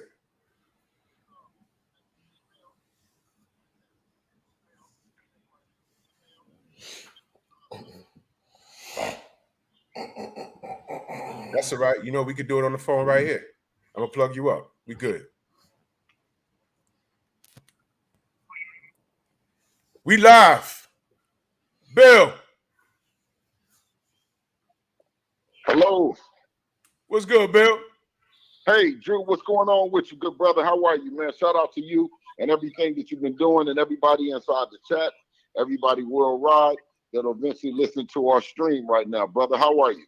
I'm blessed, man. I was just sitting here cooking, man. I got Tay Jones on here too. Man, Tay. What's up, Chink? What's up, King? What's up, OG? Man, what's going on with you, Tay? How are you? Man, I'm lovely, man. How you doing? Man, just getting ready for this weekend. The weekend can't come fast enough. No diggity doubt, man. I'm just sitting here. I was just cooking, man. Like, yo, I played 2 videos. First of all, acting. The Academy Award goes to. Talk to me about this guy, because the guy that I play a video almost every morning in reference to this goddamn goon, this gubber. All right, he was so respectful to you and to Devin. When Devin said, "Yo, look, I'll fight you on Jupiter," it was very respectful. You know what I mean? Now this guy's walking around with shades on, trench coats. This guy just turned heel right in front of our eyes. Explain to the people what that's about. I think it's a form of warfare from watching these guys and studying them, that I think that they're using a tactic in terms of what is the word? Defamation. Defamation. Defamation. That's what it is. Defamation. Right. I think that they're using a bit of that, being that Devin is a very prideful person, and Devin, he likes and cares what people think about him. You know what I'm saying? He's 23, and you can expect most 23-year-olds do care. You know what I'm saying? So I think that that's what they're trying to do, but it's not going to work, and it's not working because skills pay the bills, and we're relying on the skills that we've developed over 15 years of working. You know what I mean? And not necessarily even paying attention to anything of any of that rhetoric that they're using or doing. Yeah, no doubt, because this is kind of shocking. Mm-hmm. And what drives a lot of us crazy is that when it was in reference to the Lopez family, we watched what the Lopez family did. We saw a video of them running up in there. He was getting warmed up in the ring, and Tio and his dad ran up in there, and they were real belligerent and rude to him. And they're spelling his name wrong out here in New York on the posters. And I said, man, I don't know this guy like that. I don't know if he's going to win, but I hope he shows up. And he not only showed up, but he showed up and showed out. Dropped him in the first round. Absolutely. And outclassed him. He almost blew it in the 10th, but he outclassed him. And see, we rooted for him because why? Tio wasn't doing the right thing. He wasn't doing the honorable thing. And I play audio of him admitting that he wasn't going to do the honorable thing in reference to fighting Devin next. The guy was trying to drop the belts, run to 140, and fight Josh Taylor. That was the plan. And Kambosos came through and shut all that shit down. And we thought Kambosos was going to do the right thing and just go for undisputed. That's all we want. We want a fair fight. And this guy that we see now, as Devin said, this guy's acting, man. This is not who he is. And I'm listening to his dad talking. Here's what I want to know, Bill. Okay, I already asked Tay this. Now I'm gonna ask you just to reiterate. When y'all sign for a fight, and it's overseas. Now you done been out the country already. You done been to Mexico, and I know different rules for different countries. Yeah, I've been to been to Mexico, been to the UK, Dominican Republic. So yeah, I've traveled out. I've traveled out the country. Right. So I want to know. Why wasn't that? Okay, ladies and gentlemen, 78's not going live this morning, so I got y'all for a minute. Why wasn't the travel situation ironed out on day one? I would figure that that's the first thing that would be brought up. In other words, okay, y'all agreeing to fight. Good. Y'all agreeing to come over to Australia. Good. All right, we need to know who can come over and who can't because we have strict laws. Because we might have to do something else. Why wasn't that brought? If it was it brought up when y'all first sat down and spoke? Well, like I said before, like I said yesterday, of the 28 times that we done fought right now, 27 times that I done looked at the fight. We look at it and we negotiated, we signed for it, we do all the things that it does to make the fight. Never have I ever looked at it and said, okay, well, this fight is, what if I'm not able to be at this fight? Or, looking into anything involving me. Of course, I want to be there. Of course, I'm a big part and an ingredient in Devin's, inside Devin's preparation, inside of his execution, so on and so forth. But we put the work in. The work is already did. You know what I mean? And Kambosos won't get out of this ass whooping. It's 4 or 5 days, 5 days away now. And yeah, it looks like that I might not be there. It looks like that they protested. They protested against me having any kind of communication with Devin in the corner from the United States. The Kambosos team protested that. So to me, it's like, if you protesting the video and the audio, how much were you really trying to help me get into the country? I would just have to ask that. Say it again, Bill. Say it again, Bill. Say it again, Bill. Yeah. It's not their problem. I didn't ask for their help on it. You know what I mean? They publicly said that this is what they've been doing. But if that's what you've been doing, and let's say that you have been doing that, right? Because I can't say whether you haven't or you have. And if you have, we greatly appreciate it. You know what I mean? If you haven't helped, then we understand. But the one thing that I say is, if you come out in the public and say that you're really trying to do everything to get me in the country to participate in the fight, right? Then why would you object and go to the commission and object to it being some kind of audio or some kind of transmission where I can communicate with Dev to level the playing field out, Oh man, this is that's actually one of the questions I wanted to ask you, because I caught wind of that yesterday, and I seen a video of Padman McGriff. He didn't state that, but I had got that through the grapevine, and that's one of the things I wanted to ask you. So you just confirmed everything, because I run everything through the fax machine on my show before I put anything out there. But I was 100% sure that was correct, and that's the very first thing that I wanted to ask you, so everybody is clear of what's going on. So they did deny you, basically, that you can't be. Hold on. I think the call dropped. Okay. He'll call back. There you go. We back, Bill. We back. Okay. My bad. Go ahead, Tay. So they basically told you no, basically being virtually seen in the corner. Yeah. Well, like I said, that we this is non-traditional, non-conventional. So what we did was we presented the idea to both Lou.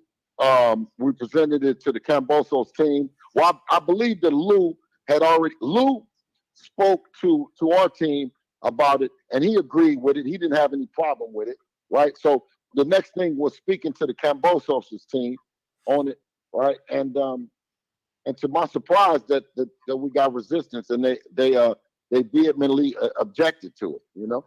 So to me, and I'm saying this, and I wouldn't say it if, you know, it would just be part of the process.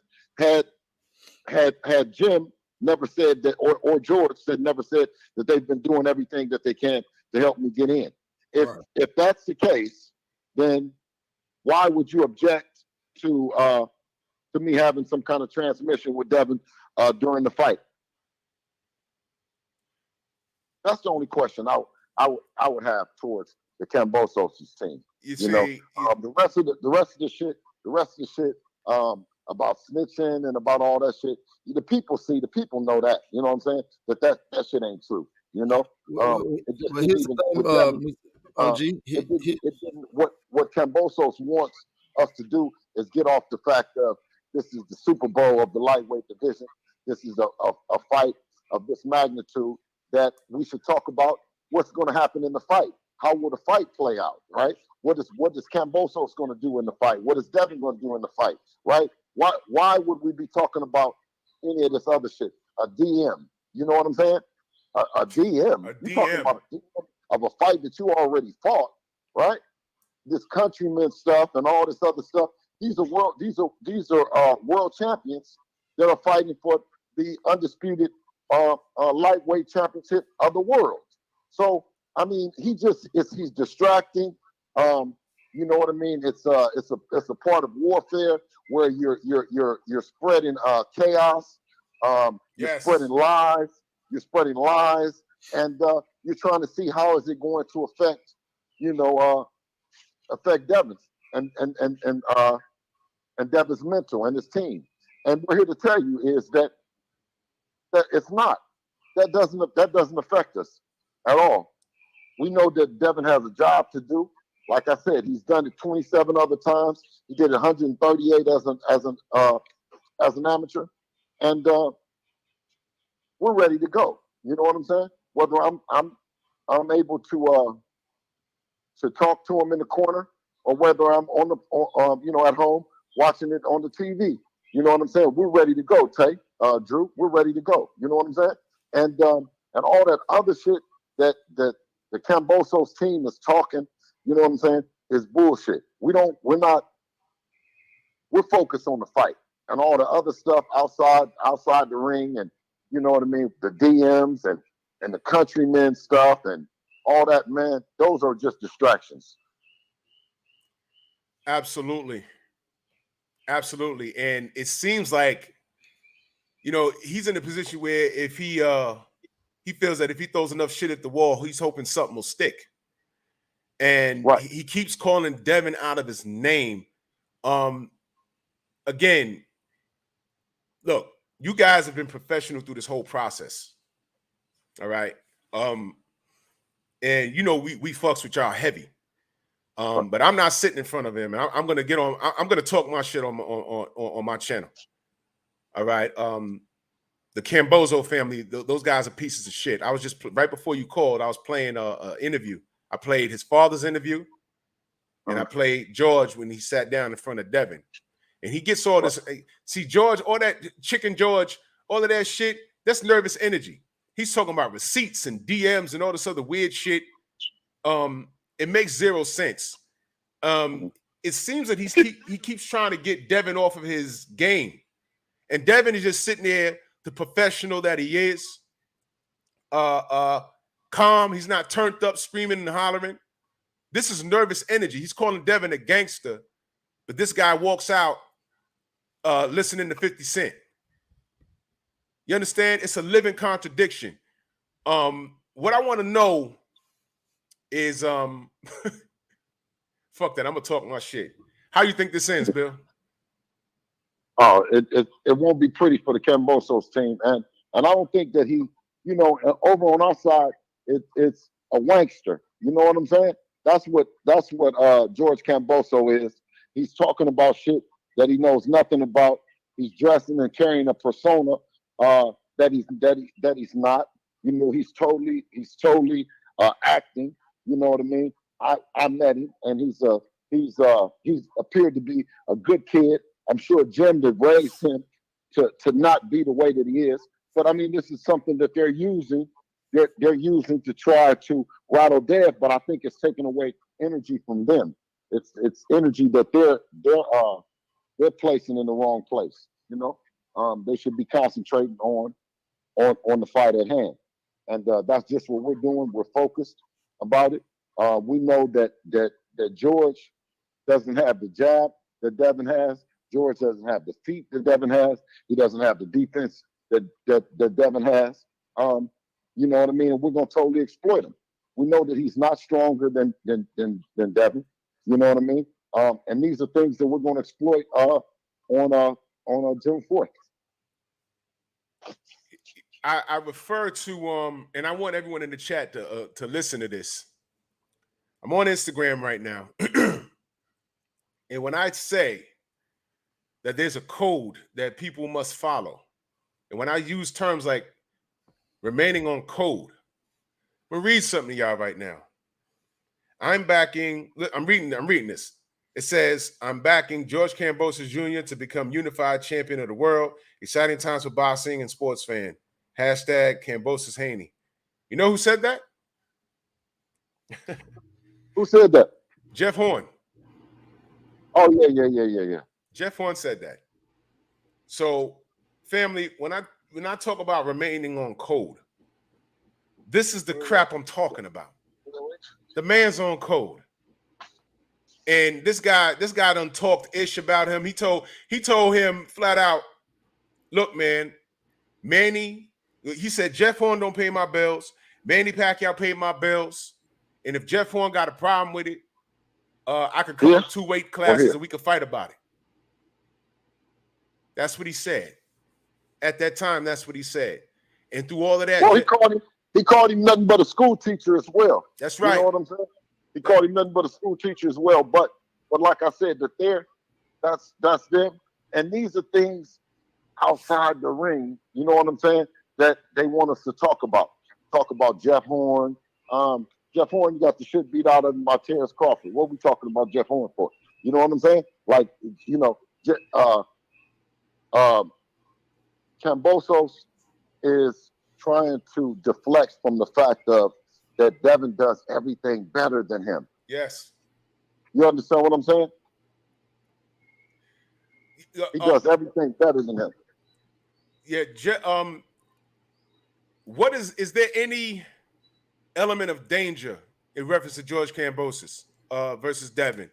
Is there anything that you see that you say, well, look, man, we got to watch out for this? Is there anything that he does that you got to be like, well, look, Devin, you got to watch out for this particular thing? Is there anything technical that George does that kind of alarms you? Devin does everything better than George. Everything. There's nothing that George is going to do that's going to surprise us. There's nothing that he does that's going to overwhelm us. There's nothing that George does that we haven't prepared for. You know. Yeah, I don't recall. He keep their head on the line. I know that. Oh yeah, Tay, speak on that. I heard you say that last night. Yeah, you know, I mean, he's there to be hit. He keep his head on the line. He does the same thing every fight. Matter of fact, that's probably one of the reasons why he got 3 split decisions, because he does the same shit every fight. He's there to be hit. He jab and hook off of it and come straight down the middle. It's simply put, that's what he does. That's all he knows. What the last part of what you say, Tay? He does? I said he keeps his head on the line, and all he does is throw the jab, and when he throws the jab, he hooks off of it and bring the 2 straight down the middle. That's all he does, and that's one of the reasons why he has 3 split decisions, because everybody picked up on it, and that's the only way he know how to fight. He don't know anything else. Boy, absolutely, I have to agree 100% with you. As him being a one-dimensional fighter, you know, nothing special. You know, and he will get exposed on Saturday night. This guy's not a world beater. And to be honest, there was a bigger element of danger if Devin fought Teofimo, because Teofimo, at least he's a puncher. You know, and like I said, round 10, I mean, Tio was getting his ass whooped, but round 10, George was almost out of there. Right. You know, and people are talking about, oh, well, you know, Devin, he was fucked up versus Linares. And I said, look, man, the Linares situation, he just rolled in the wrong direction. It was a mistake that Devin made. It wasn't something that Linares set up. There's a difference. Devin made a mistake, and that's boxing 101. When you get hurt, what do? You hold. That's what he did. He got clipped at the end. Mind you, the round he got hurt in was the end of round 10. He won the round. He got his legs back in round 11. He did what he was supposed to do. In round 12, it was back to business. Yeah, I mean, that's the art of boxing. And like I said before, there's some seasoned veterans right now who don't even know how to who Absolutely. don't even know how to hold. Well, like I said, Devin, at that time being a 22-year-old young man, you know what I'm saying, and developing more and more experience in the ring, on the job. You know, there's things that you know you do that you know, things that you've done that you won't do again. You know what I'm saying? And one of those things is going to sleep at the wheel. You know what I mean? You knowing that for 10 rounds you pitched a complete shutout with Jorge Linares, and then you go to sleep and you stop paying attention to what has gotten you there. You know, and I think that he kind of underestimated the power that a veteran like Linares would still bring in the later rounds. But you learn, you live and you learn, and that's what you become. That's what makes you an experienced fighter.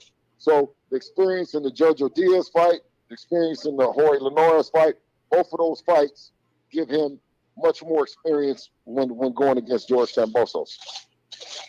Yeah, I don't think George has seen anything like Devin Haney. But Devin Haney, between Mexico, sparring sessions, things that I've heard, you know, Devin's been a sponge. And I think Devin has seen a George Kambosos style. And if he hasn't, it's nothing that he can't adapt to, because George can get touched. And here's the difference. I think Teofimo lost the fight. I don't think George won it. Tio wasn't taking this guy serious, and he paid for it. And of course, he came out with these excuses, or his throat blew up, or his lung collapsed, whatever the fuck he was saying. But he blew it. And George was in the right place at the right time. He took a bunch of hardware in one night. He took a bunch of hardware in one night. He didn't have the same path that Errol Spence went, that Bud Crawford went, that Jamel Charlo went. They had to fight people to get belts. George just came in and caught Tio sleep at the wheel, took all the hardware, and now he's running around with a fucking trench coat and shades on, talking about I'm the man. None of this shit makes sense, man. Yeah. Salute to my brother Opulent LD. He says, please, Bill, have someone looking at those gloves. Absolutely. We're gonna do our best to cover all bases. You know what I mean, on fight night, on you know, every day leading up to it. You know what I'm saying? We're satisfied with Devin's preparation as a team. You know, the business aspect, you know, behind the scenes has gotten taken care of, and we just, you know, like I said, we can't, you know, Saturday can't come soon enough. And for those that don't know, Yoel Judah's a solid dude. I've heard stories about Yoel from over goddamn 25 years ago, man. He's a real dude. He's well known in Brooklyn. He's that guy. You understand? Right. And, so when I was happy to hear, and I had no idea that y'all had a relationship at all. I had no idea. Oh yeah. And I was so happy to hear. I was like, wait a minute, there's no other, Yoel Judah that I know. I said, oh, he's going out there with Dev. I said, he's in good hands, man. He's in great hands. Man. So, you know, I'm still upset with the situation overall, how it's playing out. But I was more at ease when I learned that Yoel was out there. I was Oh, plenty more at absolutely. ease, man. Absolutely. You know you from New York. You know what I'm saying? So you know what it means to have that Brooklyn Brooklyn attitude, that whole NYC attitude about this shit. Yoel won't be caught but a bright light. He's not out there, scared of anything that Kambosos or his team will bring. And the thing that I most love about Abba is that he'll go from coach to protector in a second. You know what I'm saying? Right. So yeah, and I feel real comfortable with him. And Saturday you'll get a chance to see. Man, I can't wait, man. I can't Absolutely. wait. Because this is listen, man. This reminds me of Gaddy versus Floyd.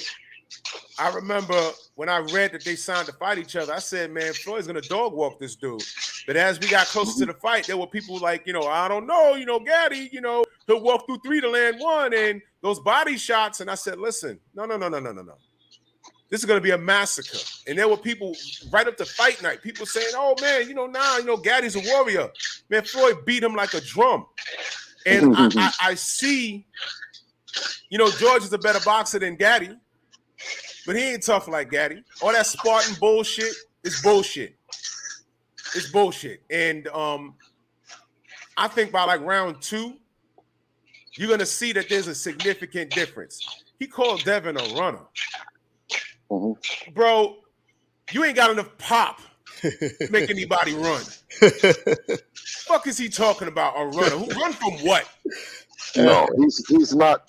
He's used words like dismantle, words like throw Devin out the ring, different shit. And like I said, I know that it's just talk. You know what I'm saying? It's just talk. He's a boxer, puncher, like Devin's a boxer puncher. They're not puncher boxers, boxer punchers. And I hope that George Kambosos is healthy, that he comes in and it's the best George Kambosos, because I know that that's what it's going to take to bring out the best in Devin. Tell us about the rematch clause and how that's working out for those that don't know. Well, it's a rematch clause, that a one-way rematch clause on George's part. His team was very adamant about the rematch. We only had a short time to negotiate it, and we accepted it. So, we'll expect them to adhere to it, because you understand is that it becomes the responsibility for him after this ass whipping is to convince, the people of Australia that he's worthy of it. He got to convince them to come out and watch it twice. And our job is to make it wide. Now, when you say they gave you a short amount of time, what is a normal amount of time when you get some paperwork for you to send it back? Is there a date on it? Well, there was no date on it, but I think that they gave us maybe 48 hours or something like that. Jesus when Christ. They sent it over, they said it was 48 hours. So they needed to know. You had 2 days to review it, get your people to review it to see if it's on up and up, and then they wanted it back. Now, well, not even just to see if it was up and up, on up and up. It's to negotiate it, right? To ask for some things, to give and take and negotiate. Once in that 48 hours, once I found out that there wasn't any room, that they weren't negotiating, I called Devin and I told Devin that that they're firm on everything that they sent over. It's kind of take it or leave it. Devin told me, go. He said, take it, make it happen. I called him back and I asked him, are you sure? And he said, absolutely. Man, your son is about to make history, man. He's already made history, in my opinion. Salute to my brother Calvin Johnson in that Cash App. He said he wants to ask you, did you go to the government yourself and find out what was going on as far as you traveling there? Did you talk to them yourself? Well, they don't do it. They don't do it like that. I submitted it. I submitted as a work visa, and they responded back, and then they told me that that I would need to fill out some more paperwork, right, and do what I forget the code name for it, right, but they wanted me to do some more paperwork, and it's only like 5 or 6 days left from the fight, so I pretty much have come to the realization that it's not happening. I'm still upset that they sending you paperwork, and after you know, Devin said, "Yo, we agree." That should have been the first thing y'all should have spoke about. You know, like day 2 or 3. Yeah. Like, all right, we agreed. Okay, so who can come? Yeah, but that wouldn't have stopped nothing. It wouldn't have stopped nothing. We could have Devin could have not went and got on the plane, but we talked, and once we knew that it was about to be a separation between us that had never happened, you know what I'm saying? We knew then that it was a really big chance that he would be that I wouldn't be there, you know. And after we had the talk, you know what I'm saying? He was like, "Pop, I'll meet you back at the house. If you can't come out there, I'll meet you back at the house, and I'm bringing them belts." And I believe him. We all believe him. We all believe him because George, I've done a lot of homework on George as of late since he started running his mouth. And I'm watching him. I'm like, yo, this guy's food. This guy's food for the God. This guy's food. There's nothing in there that makes me nervous. And matter of fact, Linares is a bigger puncher than him. That's a fact. Teofimo Lopez is a bigger puncher than him. That's a fact. You understand? This guy's talking a good one. And he's going to have to look his home countrymen in the face. He's going to have to look them in the face when he's getting his ass up off the goddamn mat. This is absurd. I'm very like thrown by his behavior. Well, not thrown, because you know what, man? I was just saying before you called, man, we go through this as black people. We go through this. And this is why we have trust issues. I'm just listening to George's dad, Jim, who I've named Jim Browski, Kambosos. This guy's a liar, talking about we did everything to help Bill come over here, and he's trying to sound so respectful. See, if I was conducting that interview, I would ask him, why is your son being so disrespectful? There's selling a fight, and then there's just being an asshole. George is being an asshole, and he's lying. He's lying. All this snitching, all this stuff, it's uncalled for. This guy needs an Academy Award for the level of lying that he's doing. And I'm not even gonna hold you, Bill. Like when we found out what was going on, a lot of us were saying, "Yo, man, Dev need to pull out, man. Dev need to pull out. I don't trust anything about the situation. I don't trust anything about the situation." But you know, I started to find out certain things like you're well going, and y'all not worried, y'all not panicking, and there are things going on in the world of boxing I'm sure you're aware of that I'll just say that the block is hot right now. So judges and referees, they got a magnifying glass on them because of a certain situation that's going on that's actually affecting the whole boxing world. And out of curiosity, why isn't what's his name? I'm having a brain fart right now. What's his name? The Brit that was on your team. Who? Ben Davison. Ben Davison. Why isn't he allowed into Australia? Man, listen, I'm not sure. I just hear what everybody else is hearing, but you know, I don't know. I haven't spoken to Ben. Yeah. So we all know what was going on with you, but then he was mentioned when they sat down with Devin. And I said, that's going right over everybody's head. I don't know if he has any felonies, but there's a reason why he was also, I think they stopped him from bringing his ass over here. They stopped a lot of Brits from coming over here because they were dealing with a certain individual. But they don't want to talk about that, do they? So when I say the block is hot, it sets me more at ease that when Devin goes over there, and in the event it does go 12, the whole industry is under a magnifying glass. We just saw Canelo lose a decision. I never thought I'd see that, ever. But he did.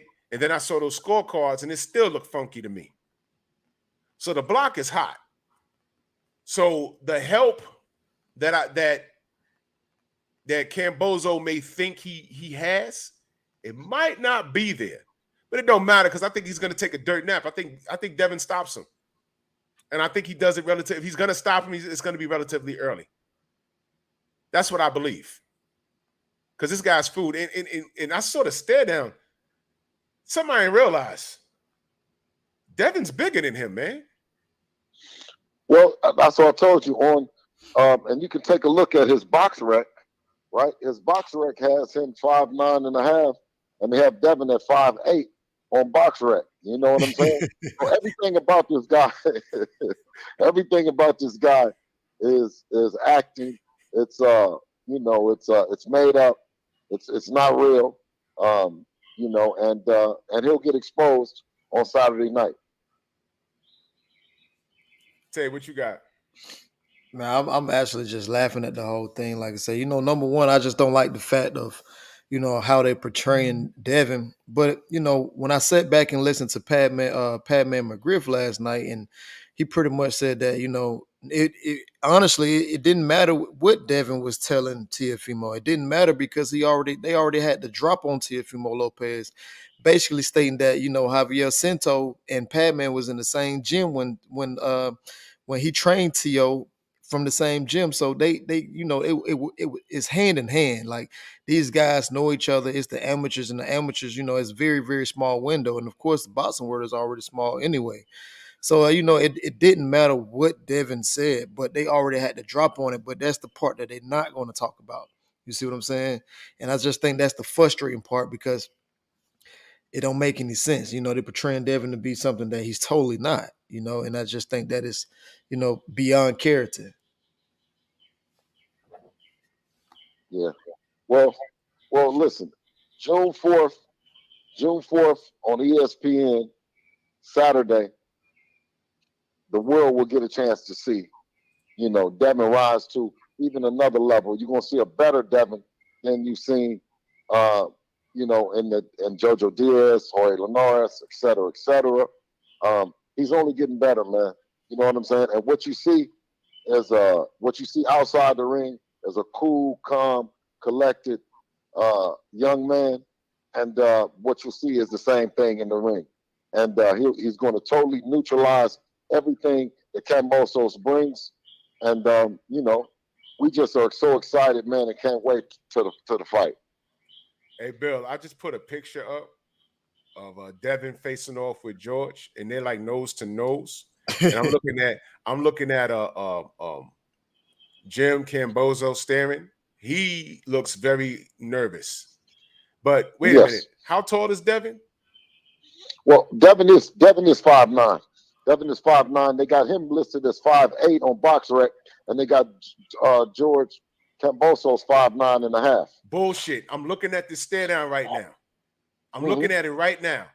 We all look. I got the picture up. Bill, if your son is 5'9", he's 5'9".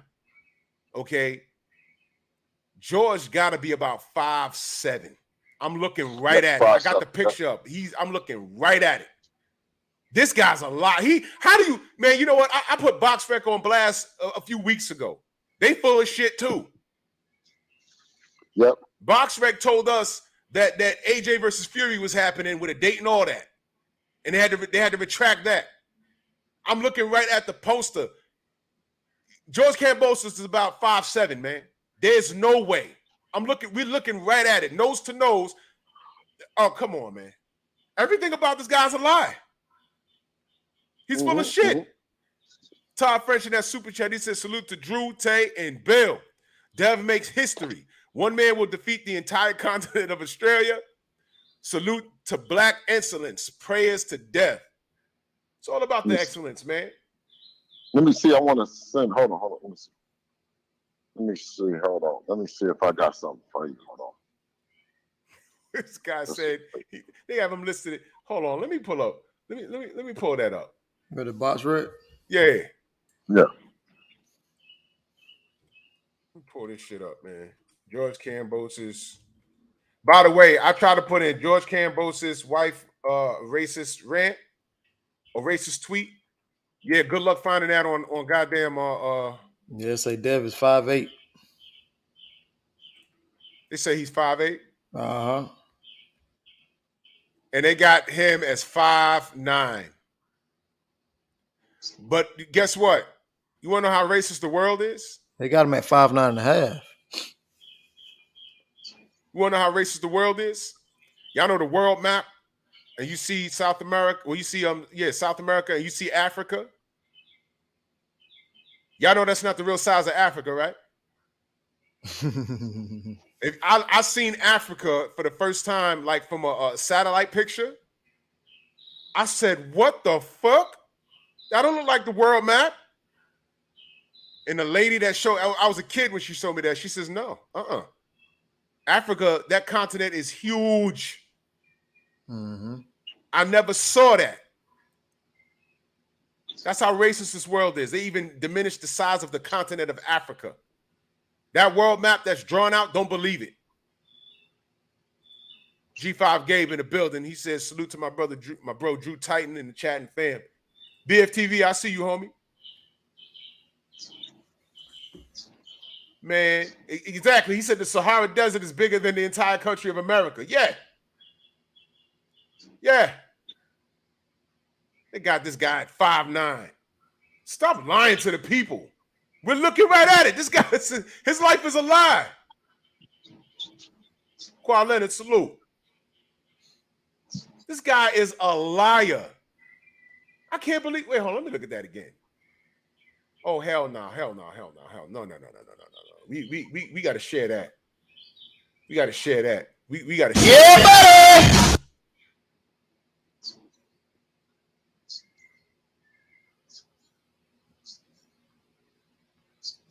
buddy. I got it, Bill. Mm-hmm.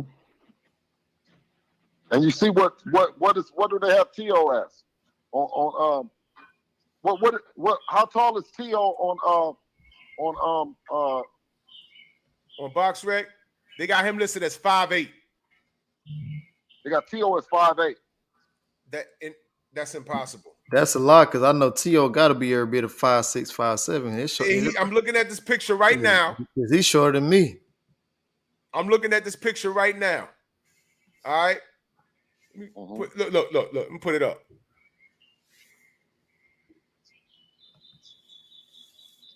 Kambosos is bigger than him. Mm-hmm. He's bigger than him, man. So he's definitely short, bro. So if he's bigger than him, bro, I get enraged. I ain't answering that shit. I get enraged when people fabricate stories and then they stand on it. That's fucking stupid. That's fucking stupid. They're lying. Oh, look at this. Let's put that up. How tall Manny Pacquiao, y'all? How tall is Manny Pacquiao? Pacquiao like 5'6", 5'7", right? George taller than him. Should be crazy. Okay. Now, crazy, right? Now, how tall is Bud? Bud's like a legit 5'9", right? My Bud like 5'8". I saw Dev standing next to Bud. They were almost the same height. Now, Manny Pacquiao's a little dude. He's a powerful dude, but a little dude. All right, George, taller than Manny. Look at this. And I'm guaranteeing you this dude got heels on. High heels. Because he get down like that. You got on heels, dude. That don't mean you're tough. That mean your booty clap. This guy's a liar, man. Bill, let me ask you, man. That first poster that they put up promoting the fight, where they got this motherfucker draped in the Greek flag and the Australian flag, and then they have Devin looking like some sort of, like he about to do a rap video. Your thoughts on that? Yeah, that's something that I guess I don't know who released it. I don't know who released it. You know what I'm saying, or what they was, what the drive or the motivation was to do the picture like that. I didn't have anything to do with it, so I don't know. I don't know what their thinking is. I got enraged when I saw it. I've had a seven with the jury on. I don't know if it's in relation to Kambosos saying that Devin needs to sell his jury to make the fight, and you see Devin still with his jury paid the fight. We didn't have to do any selling of any jury or anything like that. I don't know if that's the point that was being drove or what. Like I said, man, there's a lot of things that's happening outside the ring, and I think that they're being steered and orchestrated by Georgia's team, because with us, we're ready to fight. You know what I'm saying? If anything, ready to discuss and to tell how we gonna whip his ass. You know what I'm saying? We're gonna start out with that motherfucker. We're gonna start out with that jab, and you know what I'm saying?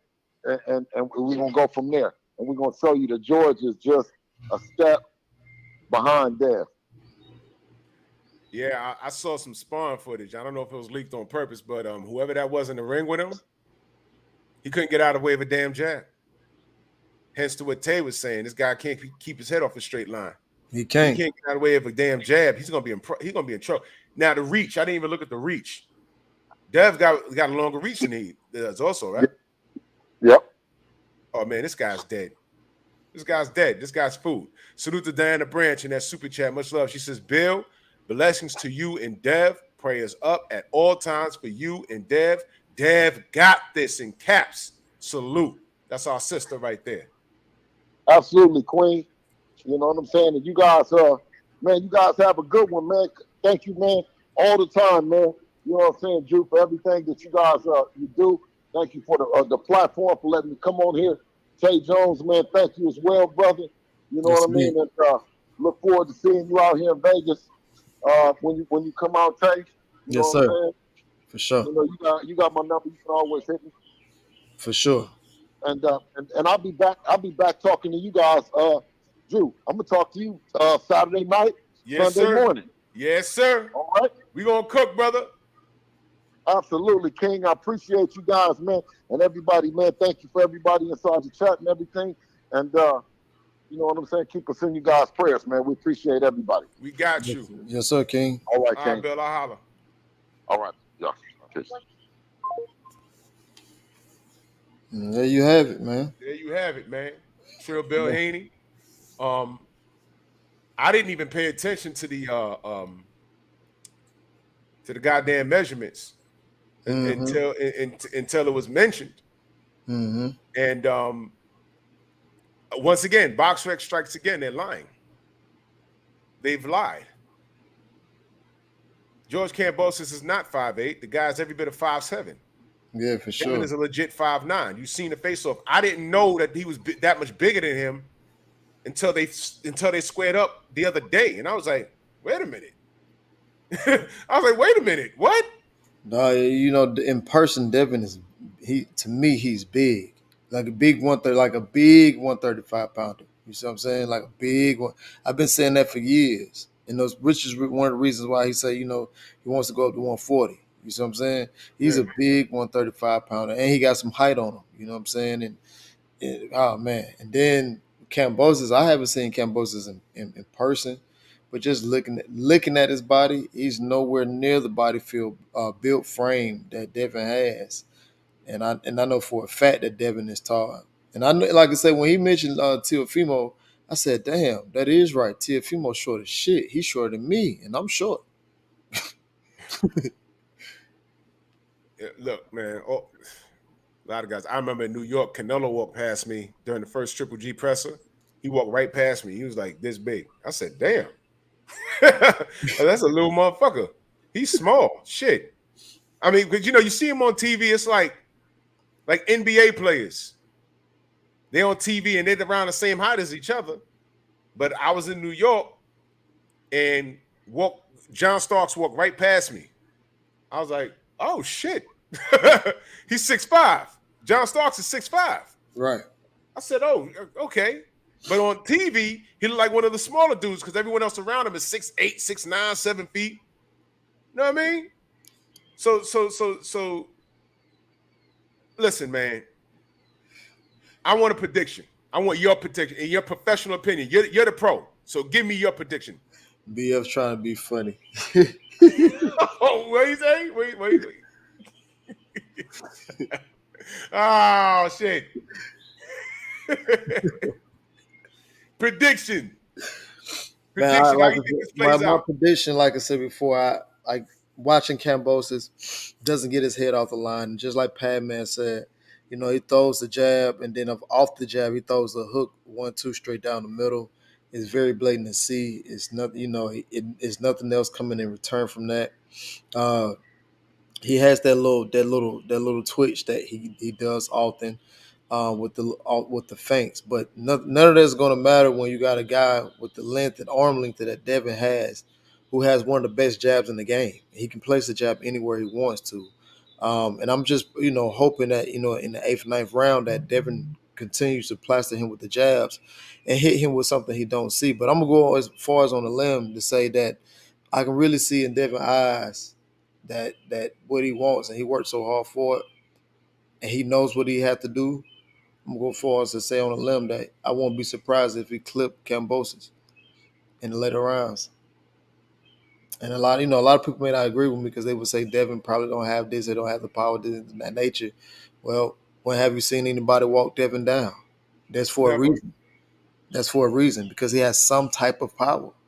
That power keep you honest. Keep Keep you honest. It's the same thing that we said with Floyd. They be like, he can't Right. punch. I'm like, why is no one mauling him? Right. The only person that actually did it and had some success was Mike Donna, and he was trying to smother Floyd. But when Right. Floyd got distance, when he was putting that stiff jab to his body, it froze him. Mm-hmm. It kept Mike Donna honest. That's why his only hope was to try and maul him and make it a dogfight. Mm-hmm. But Floyd had enough power to keep people honest. And Devin, same thing. Not to say that try and feel me on this. This might be like a Sonny Liston versus Ali or Cassius Clay situation. Not to say that Kambosos is a Sonny Liston. I'm not saying that. But one thing that they realized when they got to the face-off, they said, oh shit, we got the bigger guy. Ali was dumb bigger than Sonny. Although Sonny was a killer, Ali was a bigger guy with a bigger reach and was faster. And he had power. This might be a situation when they realize, oh shit, Devin's not what we thought. This is more dangerous than Teofimo. This guy's actually ready. This guy's actually he's more of a pure boxer than Kambosos is. Tay, what's Pat Man's YouTube channel? Shit, it's in my comment section. Let me see. I think it's Padman. Let me go see. Padman Boxing Gym, Las Vegas.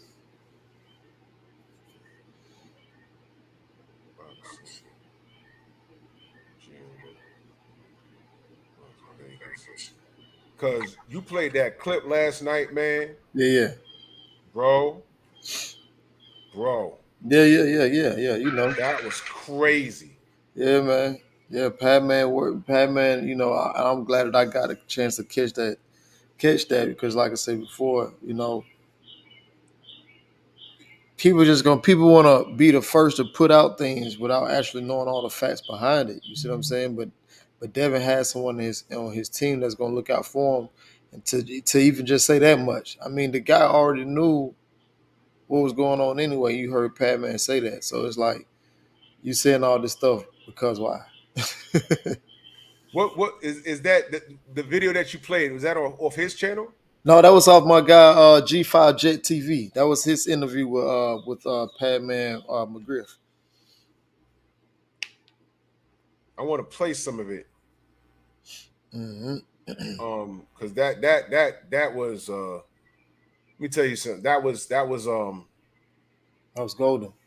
Yeah. For G5 sure. Jet Jet TV. Yeah, G5 Jet TV.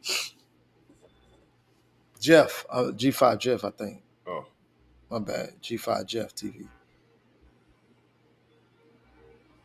All right, and that was okay. Go here. Go to his channel. That was the 36-minute interview. Or Yeah. the Uh-huh. okay. Yep. I want to play just a little bit of it. Just a little bit of it. And salute to him, man, because bro. And salute to L Dub. Because man, that brother hit the ground running. You were tuned in to G5 Jeff TV. Your boy G5 Jeff, aka G5, aka 5, aka the Guru.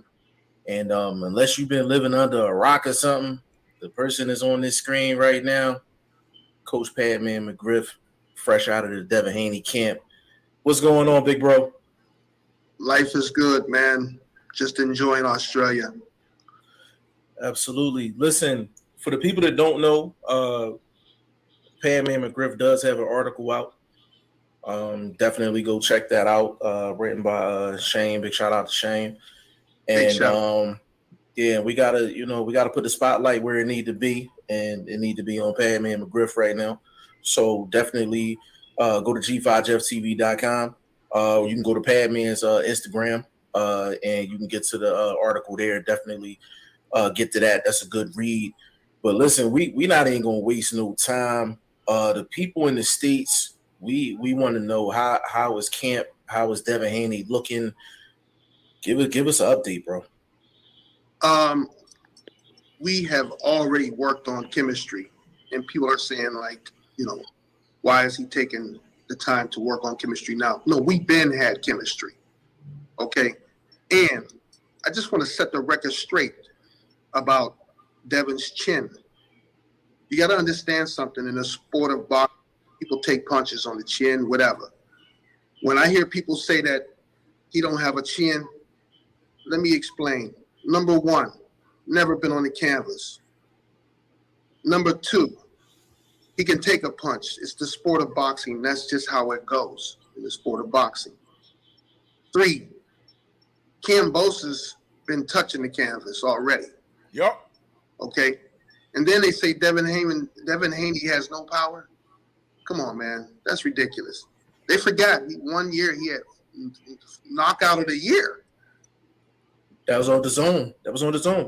He has had knockout of the year. You're going to sit up here and tell me he don't have no punches, and according to people, the fighter wasn't good enough? Boxing, if you're in the ring, it's two people. The mindset is one individual apiece. He did his job. He knocked the guy out. That's a knockout. He has knockout power. Okay? The thing that bothers me when people say he can't take a punch, Jojo Diaz gave him his best punch at that time. Yep. Devin Haney took that punch and kept rolling with it. So for them to say that he don't have a chin or he has no knockout power, then why are we here? Uh-oh. He got this far, and he's still undefeated, and he's never touched the canvas. And all them guys, Tiafimo touched the canvas. Rollies touched the canvas, right? Let's talk about Kambosos touched the canvas. Devin Haney has never had to have somebody write their name on the bottom of his shoes. Oh, you feel me? So all this garbage talking about, he's not a big puncher, he don't have knockout power. Devin Haney is a true fighter. He's a boxer. And that's what he does. He will outbox your ass. In range, out of range, middle range, it don't matter. The kid is coming with heat. And for me to have the opportunity to work with him, and along with the other coaches, we got an all-star crew. And I don't like the things about Kambosos calling him a rat. Let me tell you something about a rat. We know what rat means. Get into that, Coach, because I was kind of confused about that. Like, I didn't understand the logic behind it. Yeah, because he's calling him a rat for some situation. But you got to remember one thing. If you want to call somebody a rat, Kambosos is a real rat because he's turned his back on a lot of people. He turned his back on Horn to go spar with Pacquiao. That's a rat. and that man's on your team, that's a rat right there for you, bro. You talking about countrymen living in your own country, Australia, and you turn your back on your own people? Devin Haney would never, ever, ever turn his back on his own country. Never. Matter of fact, nobody would never do that. He's a good, skilled, smart, well achiever, well earned. And I look for him to dominate this fight and won't be able to be touched. And I guarantee you, because it's not about what we've been working on, which I got to keep secretly. Correct. This kid, let me tell you, this fight right here is over the top. And we're going to hold on to them belts for quite a long time. Okay. And I look for him to be defeated. Hey, Coach. Before I go any further, I just put G5 Jeff's link in the chat. I'm not, of course, I'm not jacking his material. Tay played this last night, and I never heard of this brother. And this was a diamond, a gem of an interview. And it's sad that a lot of people haven't seen it because I'm looking at it. All right. This only has 202 views. Bullshit. Share this video, y'all. Share this video, y'all. I'm being dead ass. Go to your social media, go to your Twitter, go to your Instagram. Share this video. Yeah, for sure. This is pivotal right here. And he also got more work coming with Pat Man McGriff as well. Because like I said before, we get all our news late over here, so he's gonna be talking to him in real live time, getting understanding and things that's going on. So he'll have some more information coming as well. That's good. I just subscribed to the brother. I don't know him. You know what I'm saying? I could respect this work, and y'all know the internet could be a weird place. Cool 1 minute, and whatever happens, happens. But as it pertains to this situation, I gotta respect this. I didn't know about this. Mm-hmm. I didn't know. The first time I heard it was last night when I was at work, like around 1 this morning when Tay was cooking. If y'all missed Tay Jones live last night, go look at the replay. Oh yeah, it's still smoking. Yeah, it's still smoking. That was a good you one. See, this boxing community, this is the type of time we're on. This is why what we do here is important. How many times you heard me say what we do here is important? Now, with this brother G5 Jeff, what he's done here in this interview, would you rather get your news from him because he's talking to Padman, who has a direct link to Bill and Devin and everybody else? Would you rather do that or listen to Stephen A. Snitch talk to Devin? Mm-hmm. Think about that. Really think about that. So when they try and downplay the YouTube guys and all this other shit, no, we're the people that buy the $20 seats and sit in the nosebleeds and we can't see a goddamn thing without a pair of binoculars because we love the goddamn sport. You the motherfuckers that show up to the event with your best dressed outfit like you're going to church because it's the thing to do and you don't know shit about boxing.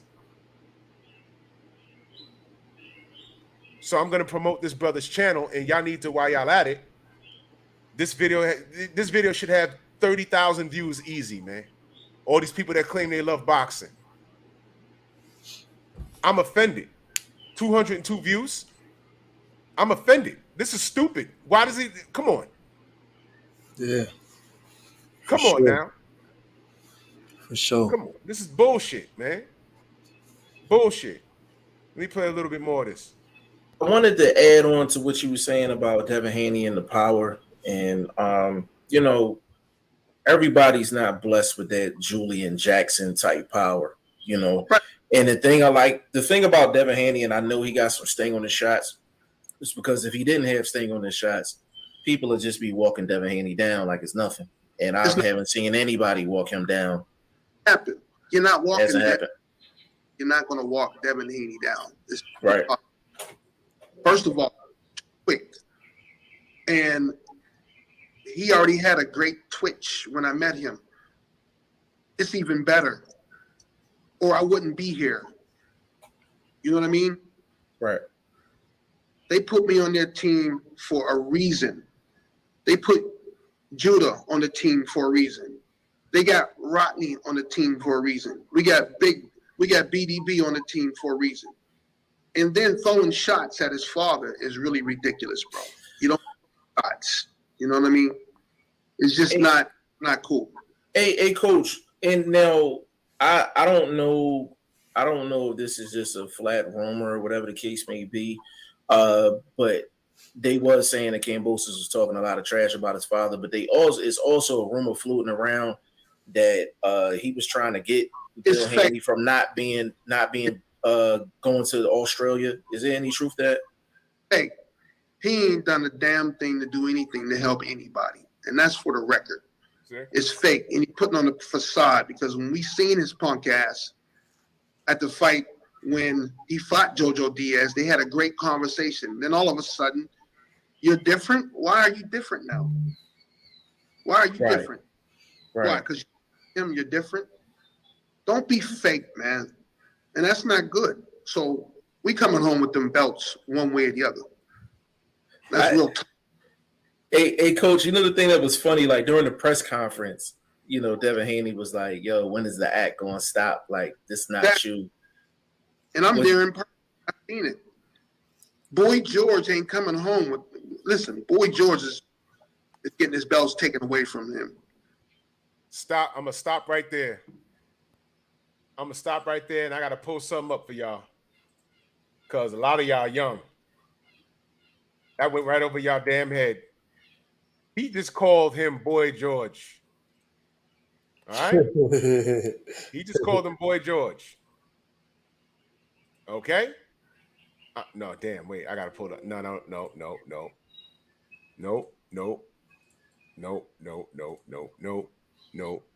Damn, wait, hold on. Boy George. There we go. Boy George Kambosos. That's what we doing. Boy George Kambosos. I'm about to show y'all a picture of Boy George. Some of y'all a certain age, so y'all know. Y'all ready for this? Do you really want to hurt me? Yes. Do you really want to make me cry? Come on, chameleon. Yeah, Boy George Kambosos. We roasting this dude all week. That's what he just called him. That's what he just called. Yeah. Boy George Kambosos. The devil is a motherfucking liar. Oh, boy. The devil is a motherfucking liar. One more time. The devil is a motherfucking liar. So you know I ain't worried. Biatch. Stupid bitch. Boy George Kambosos. I'm not going to play the rest of this interview. Y'all need to go to G5 Jeff TV. It's about a 36-minute interview. There was some gems dropped. I don't want to play all of his content. I want you guys to go over there. Go over there specifically. Listen to the interview. Watch the interview. This brother seems to be doing good things, man. Subscribe. Go over there. 202 views on this video. This is ridiculous. Like and share this video. It's important because they cover everything that we exposed. And I never saw an interview with Padman ever until this interview. So this is how we support. You understand what I'm saying? And there's a lot of gems in here. I don't want to do it a disservice and just play his shit on my shit. Yeah, go over there yourself. There's a lot of gems in there, for sure. There's a lot of gems in there. Go over there and listen to it yourself. I don't want to play all of his material. Go over there. There's a lot of it I didn't even get to. It was just a lot of it that I wanted. I had to hit those focal points. You feel me? Focal points, yeah. There's something in there. God damn, yo. Tell him. Yup. This is. I'm putting the link in the chat right now to his channel. Go over there, subscribe, You know what I'm saying? And watch that interview. It's a 36-minute interview. Go over there, subscribe, and watch it. And share it, please. Share it, please. This is the link to his channel. Share it, please. I don't know the brother. I never met the brother. But this was some good work. This is some respectable work right here. All right. And if you never heard of Padman, this will be your introduction because he dropped some gems. And I gotta believe. Oh yeah, Dre, just go to the channel because the video is only 13 hours old and only got 202 views. Ridiculous. People be putting videos up of people just tripping in the street and this shit got like 13,000 views. So if everybody loves boxing and you, no matter who, get out of here, Dwayne, for real. He said Boy George's father was actually a boxer trainer in the UK. Stop it. You serious? That's what the song is about. Do you really want to hurt me? Do you really want to make me cry? I said, man, this is a dope song. And then I saw the video. I was like, what's going on? Is that a woman? Bro, I'm not going to put that on the UK. I'm just going to put that on him. Come a chameleon. Bruce Gass, I see you. So, Tay, you picking stoppage. Yeah, I'm gonna roll with a late stoppage. But I, if anything, I definitely got Devin on the money line. But I'm picking late. So I'm gonna put some on a little late stoppage too. I could rock with that. Mm-hmm. The angry person in me says,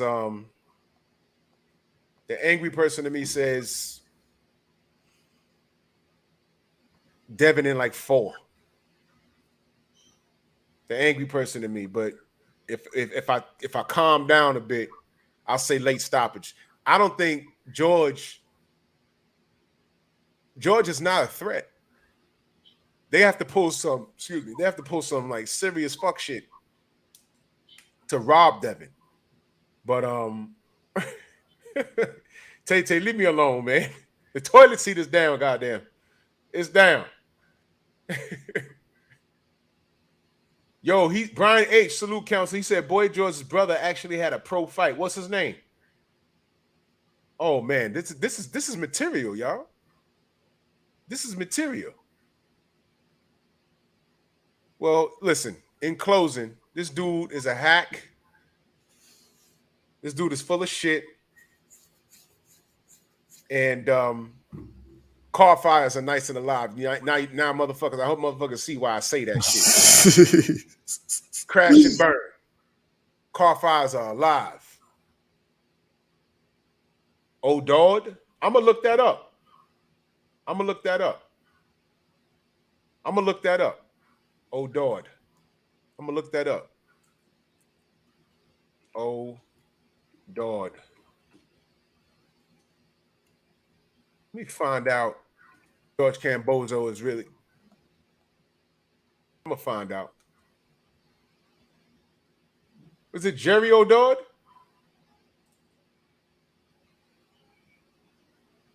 Oh, shit, it is him. Frame print of Jerry O'Dowd, boxer and brother of singer Boy George. No, that's crazy. Do you really want to hurt me? Holy shit. Stop playing. There you go. That's him. Oh, shit. Oh, my God. Y'all should have never told me that. Oh, man. Oh, man. You know what? I'm not going to monetize the videos I do of George moving forward because I'm going to play Boy George in the background. Oh, man. Culture Club looking ass. All good, man. Yo, we going to get out of here. Yo, Tay, tell everyone where they can find you, bro. Man, yes, indeed. You can find me on Twitter at Tay Jones. Not only that, you can find me over on my channel as well at Pacman_ATL. And be on the lookout. We got some more stuff coming this week, man. Got some more stuff coming this week. And just gonna keep cooking it up. No doubt, man. If you missed it, go back. Yo, Tay, flame broiled, deep fried, fucking.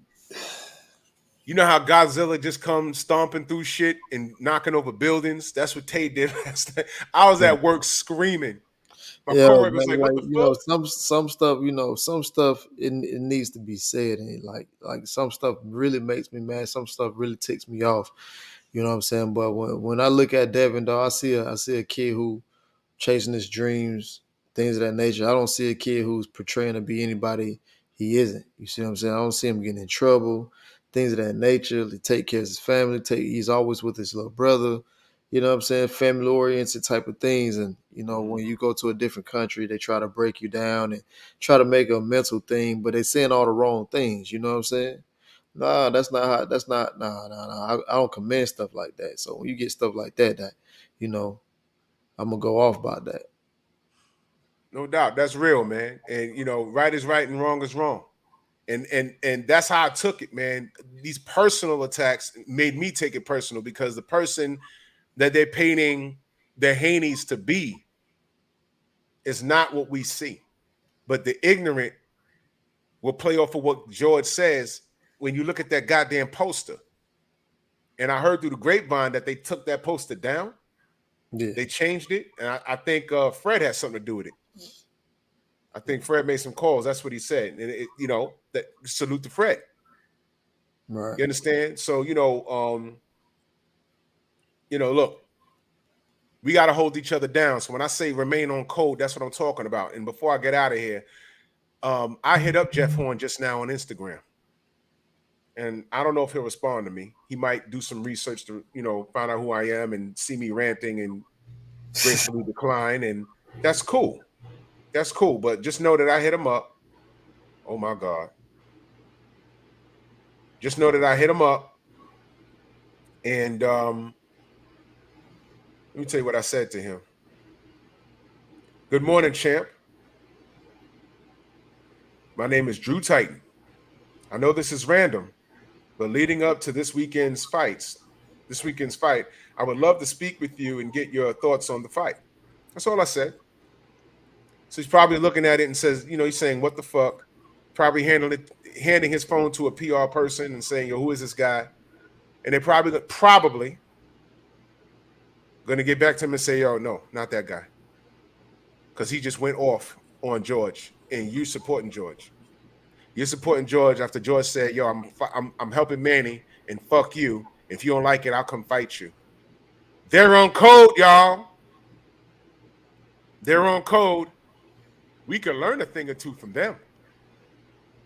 We can. But no.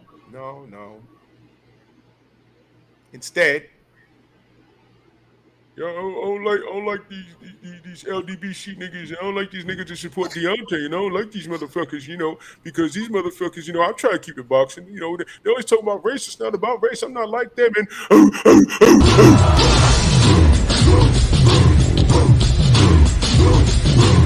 yeah, go on!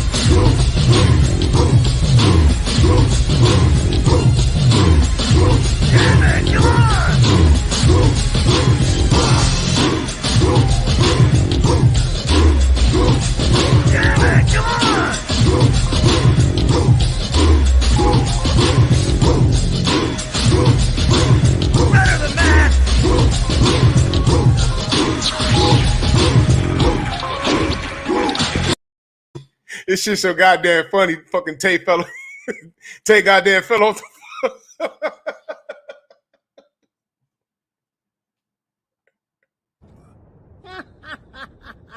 Hello, monkeys. Oh my God. Monkey. monkey. Yes! Yes! Yes! Yes! Monkey!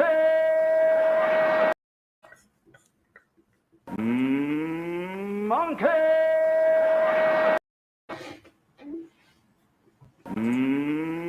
Monkey!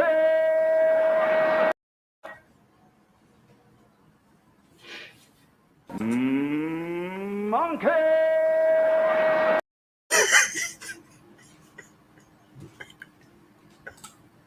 I swear to God, I hate y'all niggas. I can't stand you. I can't stand you. You motherfuckers. I can't stand any of you. I hate every last one of you niggas. And I hope y'all die in the car fire. Yes. There's no room for you. Stay away from me. Stay away from me. Jeff Horn is supporting George Kambosos. If this guy responds to me, I'm going to be shocked. But I'm going to go with a hard no. I just want to know, yo, okay, you excited about the fight, Jeff? I'm giving you the answers, Jeff, so if you're going to research me. How did you feel when George said this? And I'm going to play the video. Did y'all talk behind the scenes? Did you patch it up? Because now, no matter what, you're supporting him. Your thoughts. There's a code. You see that? Go to his Instagram.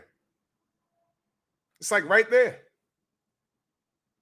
He's supporting Jeff Horn. After Jeff Horn says, I'm helping Manny Pacquiao beat you, and that failed because you won. And if you got a problem with it, I'll come up 2 weight classes and we could solve it.